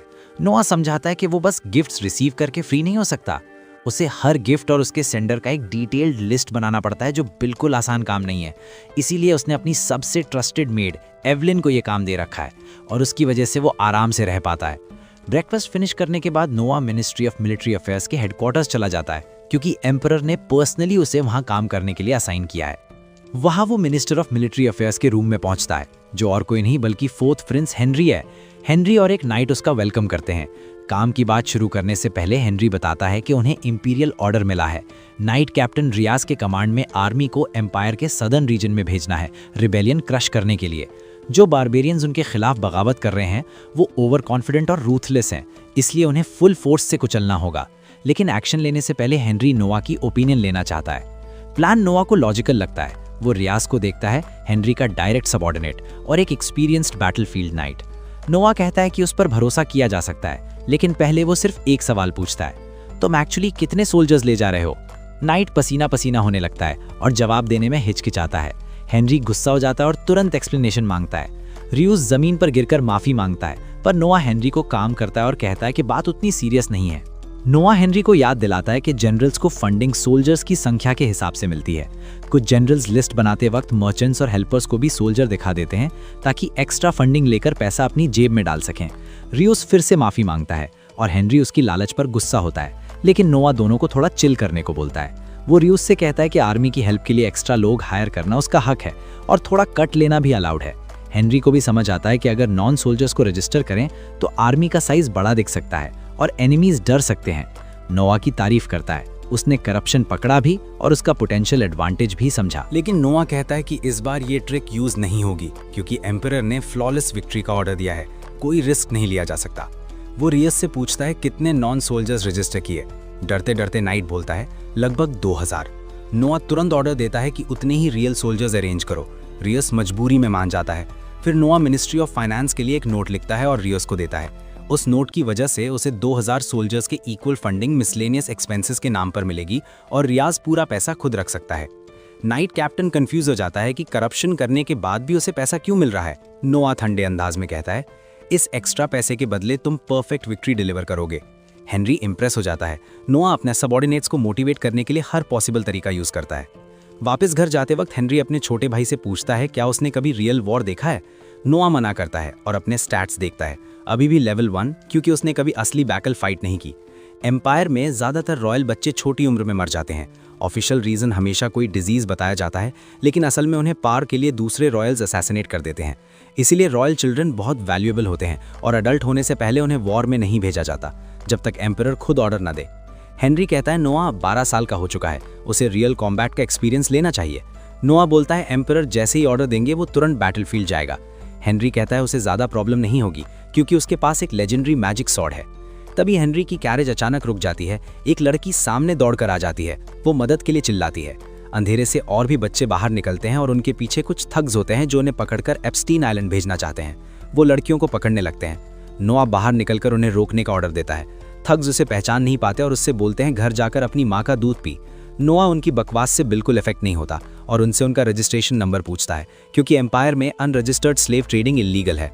सवालों से गुस्से में थग्स अटैक कर देते हैं। नोआ तुरंत लेवायथन समन करता है और उन्हें स्लैश करके बेहोश कर देता है बिना मारे। सब उसकी स्किल देखकर इंप्रेस हो जाते हैं, चाहे उसे पहचानते ना हो। नोआ बच्चों को कंसोल करने जाता है, तभी अंधेरे से एक कमजोर सा बुढ़ा आदमी बाहर आता है और उसे ग्रीट करता है। वो खुद को स्लेव ट्रेडिंग का मास्टरमाइंड बताता है और नोआ को वार्न करता है उससे पंगा ना ले क्योंकि उसके पीछे फर्स्ट प्रिंस गिलबर्ट का सपोर्ट है। नोआ समझ जाता है कि इतना चालाक और हिम्मती होने के लिए वो बुढ़ा पक्का एप्स्टीन का पार्टनर होगा और वो सोचने लगता है अब सिचुएशन हैंडल कैसे करें। बुढ़ा उससे कहता है लड़कियों को यहीं छोड़ दो और प्रिटेंड करो तुमने कुछ देखा ही नहीं। लेकिन नोआ कॉम्प्रोमाइज करने वालों में से नहीं है। वो हेनरी से पूछता है क्या वो इस आदमी को जानता है। हेनरी बोलता है उसने कभी उसका उल्टी जैसा लगने वाला चेहरा नहीं देखा। नोआ भी कहता है वो भी इससे नहीं जानता। और जैसे ही बुढ़ा अपनी सफाई देने की कोशिश करता है, नोआ लेवायथन की कर्स्ड एनर्जी यूज करके उसे तुरंत बेहोश कर देता है। फिर नोआ जोर से अनाउंस करता है कि आजकल नाम बेनाम गुंडे भी फर्स्ट प्रिंस के नाम पर काम करने का क्लेम कर रहे हैं। वो कहता है आम लोग शायद बेवकूफ बन जाएं, लेकिन वो और उसका भाई नहीं बनेंगे। पब्लिक उसकी बात मान लेती है जब एक आदमी उसे वाइस प्रिंस के रूप में पहचान लेता है। नोआ सोल्जर्स को ऑर्डर देता है कि इन सबको फर्स्ट प्रिंस के रेजिडेंस ले जाओ और कहना ये उसका नाम झूठ में यूज कर रहे थे। मीनवाइल वो बच्चों को अपने घर ले जाने का फैसला करता है ताकि उन्हें कंफर्ट दे सके, बिल्कुल वैसे जैसे शायद एमजे पुराने जमाने में करता होगा। हेनरी नोआ की क्विक थिंकिंग से इंप्रेस होता है। नोआ समझाता है कि अगर ये लोग सच में गिलबर्ट के आदमी होते तो वो उन्हें मार नहीं सकता था, पर लोगों को भी ये नहीं दिखने दे सकता था कि एक प्रिंस इलीगल स्लेव ट्रेडिंग देखकर कुछ ना करे। इसलिए उसने उन्हें फेक बताकर गिलबर्ट के पास भेज दिया जो शायद उन्हें लायबिलिटी समझकर खत्म कर देगा। बाद में जब नोआ और हेनरी डिनर कर रहे होते हैं, बटलर एक इंपॉर्टेंट खबर लाता है। नोआ बताता है कि फर्स्ट प्रिंस गिलबर्ट का मैसेंजर आया था। गिलबर्ट ने उनका शुक्रिया अदा किया कि उन्होंने उसके नाम का मिसयूज करने वाले लोग पकड़े। वो उन्हें कोड भेजने वाला था, लेकिन उन्होंने जहर पीकर सुसाइड कर लिया। असल में सबको पता है गिलबर्ट ने ही उन्हें चुप करा दिया। नोआ हेनरी से पूछता है क्या गिलबर्ट सच में अंडरग्राउंड स्लेव कंपनी चलाता है। हेनरी कहता है गिलबर्ट ऐशो आराम की जिंदगी जीता है और पैसे उड़ाता रहता है, तो पक्का कोई इल्लीगल बिजनेस चल रहा होगा। नोआ अपने बड़े भाई को पूरी तरह ब्लेम नहीं करता, क्योंकि फर्स्ट प्रिंस होने के बावजूद वो एक कॉन्क्यूबाइन का बेटा है और कभी एम्परर नहीं बन सकता। नोआ को लगता है स्लेव ट्रेड और प्राइवेट एस्टेट्स सिर्फ किसी और ज्यादा खतरनाक चीज का कवर अप है। हेनरी हैरान रह जाता है कि उसका 12 साल का भाई इतनी जल्दी सब समझ गया। अगले दिन नोआ उन बच्चों को बताता है कि उसने सब सेट कर दिया है और अब वो घर जा सकते हैं, लेकिन उनका कोई घर ही नहीं, क्योंकि उनके फैमिलीज ने ही उन्हें बेच दिया था। नोआ समझ जाता है अगर वापस गए तो फिर से बेच दिए जाएंगे, इसलिए वो डिसाइड करता है कि वो उन्हें अपने पास रखेगा। वो बटलर को ऑर्डर देता है उनके लिए रूम्स और जॉब्स अरेंज करे और जो पढ़ना चाहे उसकी पढ़ाई भी करवाए। लड़कियों की लीडर हैरान होकर पूछती है क्या वो उन्हें खरीद रहा है। नोआ कहता है नहीं, वो फ्री हैं, जब चाहे छोड़कर जा सकती हैं, लेकिन अगर यहाँ रहेंगी तो कोई बिट्रेयल टॉलरेट नहीं होगा। बटलर उन्हें नोआ को थैंक बोलने को कहता है और उन्हें ले जाता है। उन्हें जाते देख नोआ को अपनी फिलॉसफी याद आती है, लोग ही असली ट्रेजर होते हैं। तब उसे एक काम याद आता है जो वो काफी टाइम से करना चाहता था। वो एवलिन को ऑफिस में बुलाता है। एवलिन रिपोर्ट करती है कि सारे बर्थडे प्रेजेंट्स कलेक्ट हो गए हैं। नोआ बोलता है वो ऑलरेडी जानता है और एक एनवेलप उसकी तरफ स्लाइड करता है। एवलिन क्यूरियस होती है। नोआ बताता है कि वो उसकी सर्विस से डिसमिस हो रही है ताकि वो उसकी टेरिटरी के एक रीजन की गवर्नमेंट ऑफिसर मेयर बन सके। मेड से मेयर बनने पर एवलिन शॉक हो जाती है। नोआ कहता है वो सबसे क्लेवर मेड है और सिर्फ उसकी सर्विस करना उसके टैलेंट की बर्बादी है। एवलिन मना करने को रेडी होती है सिर्फ नोआ के पास रहने के लिए, लेकिन नोआ कहता है अगर वो अच्छी एडमिनिस्ट्रेटर बनी तो लोग उसकी टैलेंट पहचानने की एबिलिटी की तारीफ करेंगे। वो उससे मैंशन छोड़कर उसके लिए काम करने का ऑर्डर देता है और बस इतना ही सुनना एवलिन को चाहिए था। कुछ ही देर बाद एम्परर नोआ को बुलाता है क्योंकि उसने सुना कि नोआ ने गिलबर्ट की इज्जत बचाई। नोआ कहता है सब कोइंसिडेंस था, उसका सिर्फ गोल बच्चों को बचाना और क्रिमिनल्स को पकड़ना था। वो समझ जाता है गिलबर्ट ने खुद एम्परर को रिपोर्ट किया ताकि बैकलैश ना आए और वो सबके सामने इनोसेंट दिखे। एम्परर कहता है दुख की बात है कि ऐसे गंदे क्रिमिनल्स अभी भी दुनिया में हैं। वो नोआ से पूछता है उनकी सजा क्या होनी चाहिए। नोआ कहता है कानून के मुताबिक रिंग लीडर का राइट आर्म काट दिया जाएगा और बाकी सबको अफगानिस्तान में आर्मी सर्व करने भेजा जाएगा। एम्परर कहता है नोआ ने क्रिमिनल्स को ओपनली अरेस्ट किया, लेकिन अगर वो होता तो अंडरकवर जाकर उनसे पिटकर उन्हें रेड हैंडेड पकड़ता। प्राइम मिनिस्टर मजाक में बोलता है तब तो इंपीरियल फैमिली के खिलाफ क्राइम हो जाता और क्रिमिनल्स को सीधा एग्जीक्यूट कर दिया जाता। सब हंसने लगते हैं, लेकिन नोआ फैक्ट चेक कर देता है। वो कहता है अगर एम्परर अंडरकवर हो और क्रिमिनल को पता ही ना हो किसको मार रहा है तो वो सिंपल असॉल्ट होगा, इंपीरियल फैमिली के खिलाफ क्राइम नहीं। कोर्ट एकदम चुप हो जाता है। नोआ को लगता है उसने ज्यादा बोल दिया, पर उसके माफी मांगने से पहले एम्परर हंस पड़ता है और प्राइम मिनिस्टर से कहता है वो बेट जीत गया। नोआ कंफ्यूज हो जाता है। एम्परर बताता है उसने प्राइम मिनिस्टर से शर्त लगाई थी कि क्या नोआ कानून की गलतियों को सही कर पाएगा, और तुरंत ही उसका जवाब मिल जाता है। एम्परर उसे नया मिनिस्टर ऑफ जस्टिस अपॉइंट कर देता है। कोर्ट में हलचल मच जाती है और सब चीयर करते हैं। हेनरी के बाद नोआ दूसरा प्रिंस बन जाता है जो मिनिस्टर बना। नोआ समझ नहीं पाता कैसे रिएक्ट करे। एम्परर और प्राइम मिनिस्टर एक दूसरे को सैटिस्फाइड लुक देते हैं जो उसे और कंफ्यूज करता है। रात को नोआ एली की सिंगिंग एंजॉय करने जाता है, लेकिन उसका दिमाग अभी भी कोर्ट की बातों में उलझा है। उसे लगता है एम्परर ने उसे मिनिस्टर बनाने के पीछे कोई गहरा रीजन है। फिर वो सोचता है ज्यादा सोचने का फायदा नहीं और शो एंजॉय करने लगता है। इसी वक्त एम्परर को प्राइम मिनिस्टर से एक टेंशन वाली रिपोर्ट मिलती है। वो उसे हैंडल करने देता है क्योंकि उसे एक और भी ज्यादा इंपॉर्टेंट मैटर देखना है जो और डिले नहीं हो सकता। नोआ मिनिस्ट्री ऑफ जस्टिस की तरफ जाता है जो अब उसका नया ऑफिस होने वाला है। शर्ली कैरेज का डोर खोलती है और नोआ बाहर निकलकर मिनिस्ट्री ऑफ जस्टिस के एम्प्लॉयज के सामने चलता है जो ईगरली उसका इंतजार कर रहे होते हैं। ऑफिस पहुंचते ही वाइस मिनिस्टर विनय उससे ग्रीट करता है। नोआ सोचता है कि इतनी छोटी उम्र में इतनी बड़ी पोजीशन तक पहुंचना मतलब वो काफी टैलेंटेड और हार्ड वर्किंग होगा। नोआ उससे मिनिस्टर ऑफ जस्टिस की जॉब प्रोफाइल के बारे में पूछता है। विनय बताता है कि उसकी 2 मेन ड्यूटीज हैं। पहली ड्यूटी है मीर्स एम्पायर के सारे कोर्ट हाउसेस को कोऑर्डिनेट करना और दूसरी ड्यूटी है सीरियस क्राइम्स को डायरेक्टली हैंडल करना, जैसे 6 साल पहले उसके टेरिटरी में हुआ रिबेलियन। नोआ पूछता है क्या वो कुछ केसेस में जज की तरह भी एक्ट करता है, और विनय हाँ में जवाब देता है। फिर नोआ का अगला सवाल उसे बिल्कुल ऑफ गार्ड कर देता है। वो पूछता है कि विनय साल भर में कितनी ब्राइब लेता है। विनय पसीना छोड़ देता है और तुरंत मना करता है कि उसने कभी ब्राइब नहीं ली, लेकिन नोआ कहता है कि वो चिल है, बस एक्चुअल अमाउंट जानना चाहता है। वो प्रॉमिस करता है कि रूम से बाहर जाते ही सब भूल जाएगा। आखिर विनय उस पर ट्रस्ट कर लेता है। वो कहता है कि वो बाकी ऑफिशियल्स जितना करप्ट नहीं है, इसलिए साल में मुश्किल से $1000 से ज्यादा ब्राइब लेता है, जबकि उसके नीचे काम करने वाले लोग उससे 10 गुना ज्यादा लेते हैं। लेकिन उसने खुद पर एक रूल लगा रखा है। वो बताता है कि मर्डर केसेस में ब्राइब नहीं लेता, क्योंकि वो केसेस इजीली एक्सपोज हो सकते हैं और अगर अक्यूजर वायलेंट हुआ तो वो खुद भी विक्टिम बन सकता है। इसलिए वो सिर्फ उन केसेस में ब्राइब लेता है जो किसी भी डायरेक्शन में जा सकते हैं। ये सुनते ही नोआ तुरंत उसके लिए नई पे स्लिप लिखता है और उसकी एनुअल सैलरी $5000 कर देता है, जो उसकी ब्राइब इनकम से 10 गुना ज्यादा है। विनय ये देखकर शॉक हो जाता है। नोआ कहता है कि बदले में उसे यहाँ काम करते हुए कोई ब्राइब एक्सेप्ट नहीं करनी होगी। तब विनय को समझ आता है कि एम्परर ने सिर्फ 12 साल के लड़के को मिनिस्टर ऑफ जस्टिस क्यों बनाया। विनय पे रेस को मना कर देता है और कहता है कि वो बिना इंसेंटिव के भी ब्राइब लेना बंद कर देगा। वो नोआ के कॉज के लिए लॉयल रहने की कसम खाता है। हालांकि नोआ उसके अल्टीरियर मोटिव्स को लेकर थोड़ा सस्पिशियस रहता है, लेकिन उसे एक अच्छा स्टैट बम्प मिलता है जब वो विनय को अपना अंडरलिंग बनाता है, इसलिए वो उसे अपना लॉयल सबऑर्डिनेट एक्सेप्ट कर लेता है। उसी रात ऑस्कर अपने गार्डन में एक फैंसी पार्टी थ्रो करता है नोआ को मिनिस्टर बनने पर कांग्रेचुलेट करने के लिए। नोआ उसका शुक्रिया अदा करता है और ऑस्कर कहता है कि वो बहुत खुश है कि 50 साल के उनके फादर के रेन में हेनरी के बाद नोआ सेकंड प्रिंस मिनिस्टर बना है। नोआ पूछता है क्या कोई खास वजह है कि एम्परर ने उसे मिनिस्टर ऑफ जस्टिस बनाया। ऑस्कर कैजुअली कहता है कि एम्परर उसे काफी फेवर करता है। नोआ इस बात से इनकार नहीं कर सकता, क्योंकि हेनरी ने बैटलफील्ड में कई फीट्स अचीव किए थे, तब जाकर वो मिनिस्टर ऑफ मिलिट्री बना था। दूसरी तरफ नोआ ने अभी तक ऐसा कुछ खास नहीं किया जिससे उसे लगे कि वो इस पोजीशन का हकदार है। लेकिन एक और बात उसे परेशान कर रही होती है। वो ऑस्कर से पूछता है क्या उसे वो कहानी याद है जब उनका एम्पायर इंटरनल फोर्सेस की वजह से ऑलमोस्ट डिस्ट्रॉय हो गया था। ऑस्कर को याद आता है तब क्राउन प्रिंस जन्म के वक्त ही डिसाइड हो जाता था और बाकी प्रिंसेस कोशिश भी नहीं करते थे। वो सिर्फ प्लेजर में जीते थे, एम्पायर का पैसा बर्बाद करते थे और प्रॉब्लम्स क्रिएट करते थे। इसलिए एम्परर ने सिस्टम चेंज किया। उन्होंने सभी प्रिंसेस को एक टेरिटरी दी गवर्न करने के लिए और उन्हें क्वालिटी एजुकेशन दी ताकि वो केपेबल रूलर्स बन सकें। ऑस्कर पूछता है नोआ अब ये सब क्यों याद दिला रहा है। नोआ कहता है शायद एम्परर के और इंटेंशंस हैं उसे मिनिस्टर बनाने के पीछे। ऑस्कर शॉक हो जाता है जब उसे समझ आता है कि नोआ सस्पेक्ट कर रहा है कि एम्परर उसे किसी तरह क्राउन प्रिंस बनाना चाहते हैं। वो अचानक खड़ा हो जाता है और सेलिब्रेशन मोमेंटरीली रुक जाता है। तभी उसका बटलर एक मैसेज लेकर आता है। मैसेज देखते ही ऑस्कर सीरियस हो जाता है और नोआ से कहता है कि उसकी थ्योरी सही थी। एम्परर कल उसे मिनिस्टर ऑफ फाइनेंस बनाने वाले हैं और शायद ये सब एल्बर्ट पर प्रेशर डालने के लिए हो रहा है ताकि वो अपना गेम इंप्रूव करे। सिटी के दूसरे हिस्सा में रॉयल गार्ड्स एक बिल्डिंग पर रेड करते हैं और एक मिनिस्टर और उसके अकम्प्लिसेस को अरेस्ट कर लेते हैं जो एम्परर के खिलाफ प्लॉट कर रहे थे। प्राइम मिनिस्टर एम्परर को ब्रीफ करता है कि अरेस्टेड मिनिस्टर ने कन्फेस किया है कि वो किंग को रिजाइन करने पर मजबूर करना चाहता था ताकि क्राउन प्रिंस एल्बर्ट थ्रोन ले सके। एम्परर समझता है कि एल्बर्ट 30 साल से क्राउन प्रिंस है और उसे लगता होगा कि अब वक्त आ गया है कि वो रॉयल सीट पर बैठे, लेकिन उसके खिलाफ कोई सॉलिड एविडेंस नहीं है, इसलिए एम्परर कुछ नहीं कर सकते। फिर वो प्राइम मिनिस्टर से ऑस्कर के मैटर के बारे में पूछते हैं और जानते हैं कि ऑस्कर को पहले से अंदाजा था क्या होने वाला है।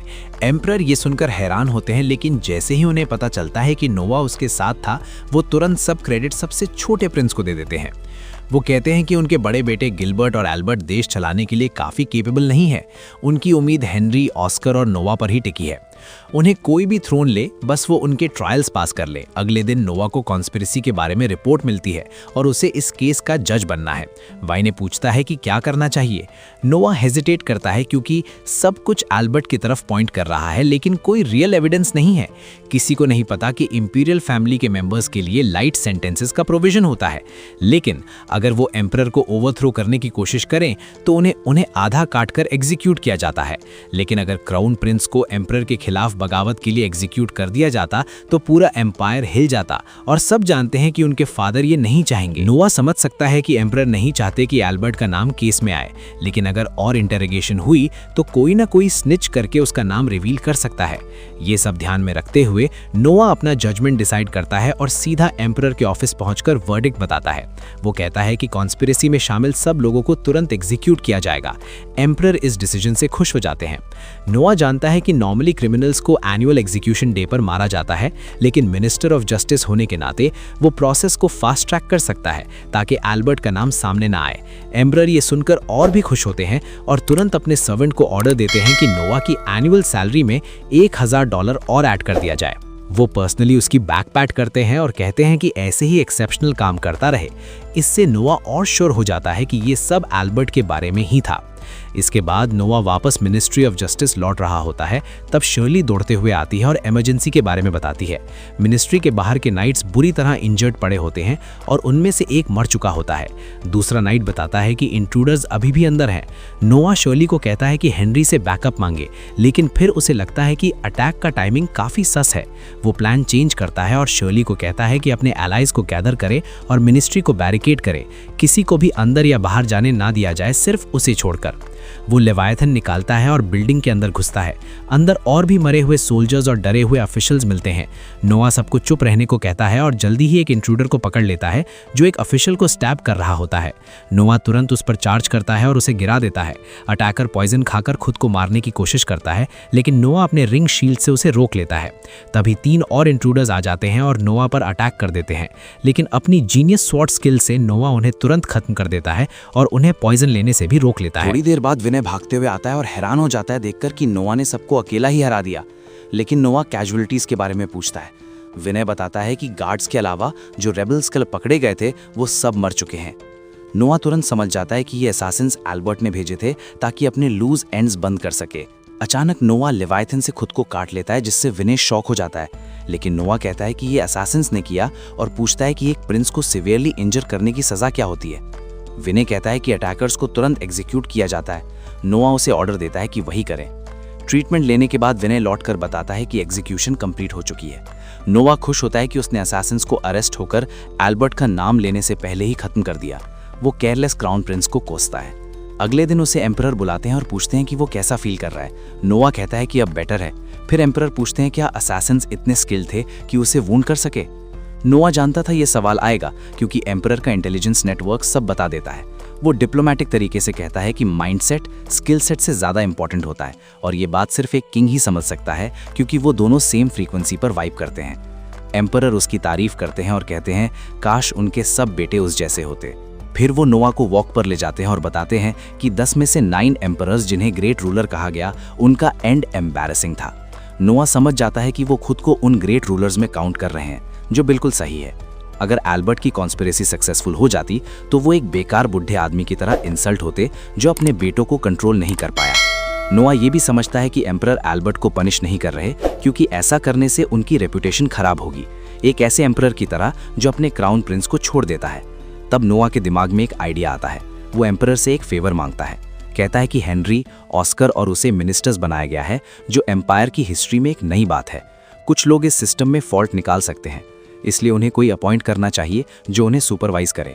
एम्परर सोचते हैं कि प्राइम मिनिस्टर को ये काम दिया जा सकता है, लेकिन नोआ का अलग प्लान होता है। वो सजेस्ट करता है कि एल्बर्ट को प्राइम मिनिस्टर प्रिंस बनाया जाए क्योंकि हायरार्की में वो तीनों से ऊपर है और वो उन्हें सुपरवाइज और कोऑर्डिनेट कर सकता है।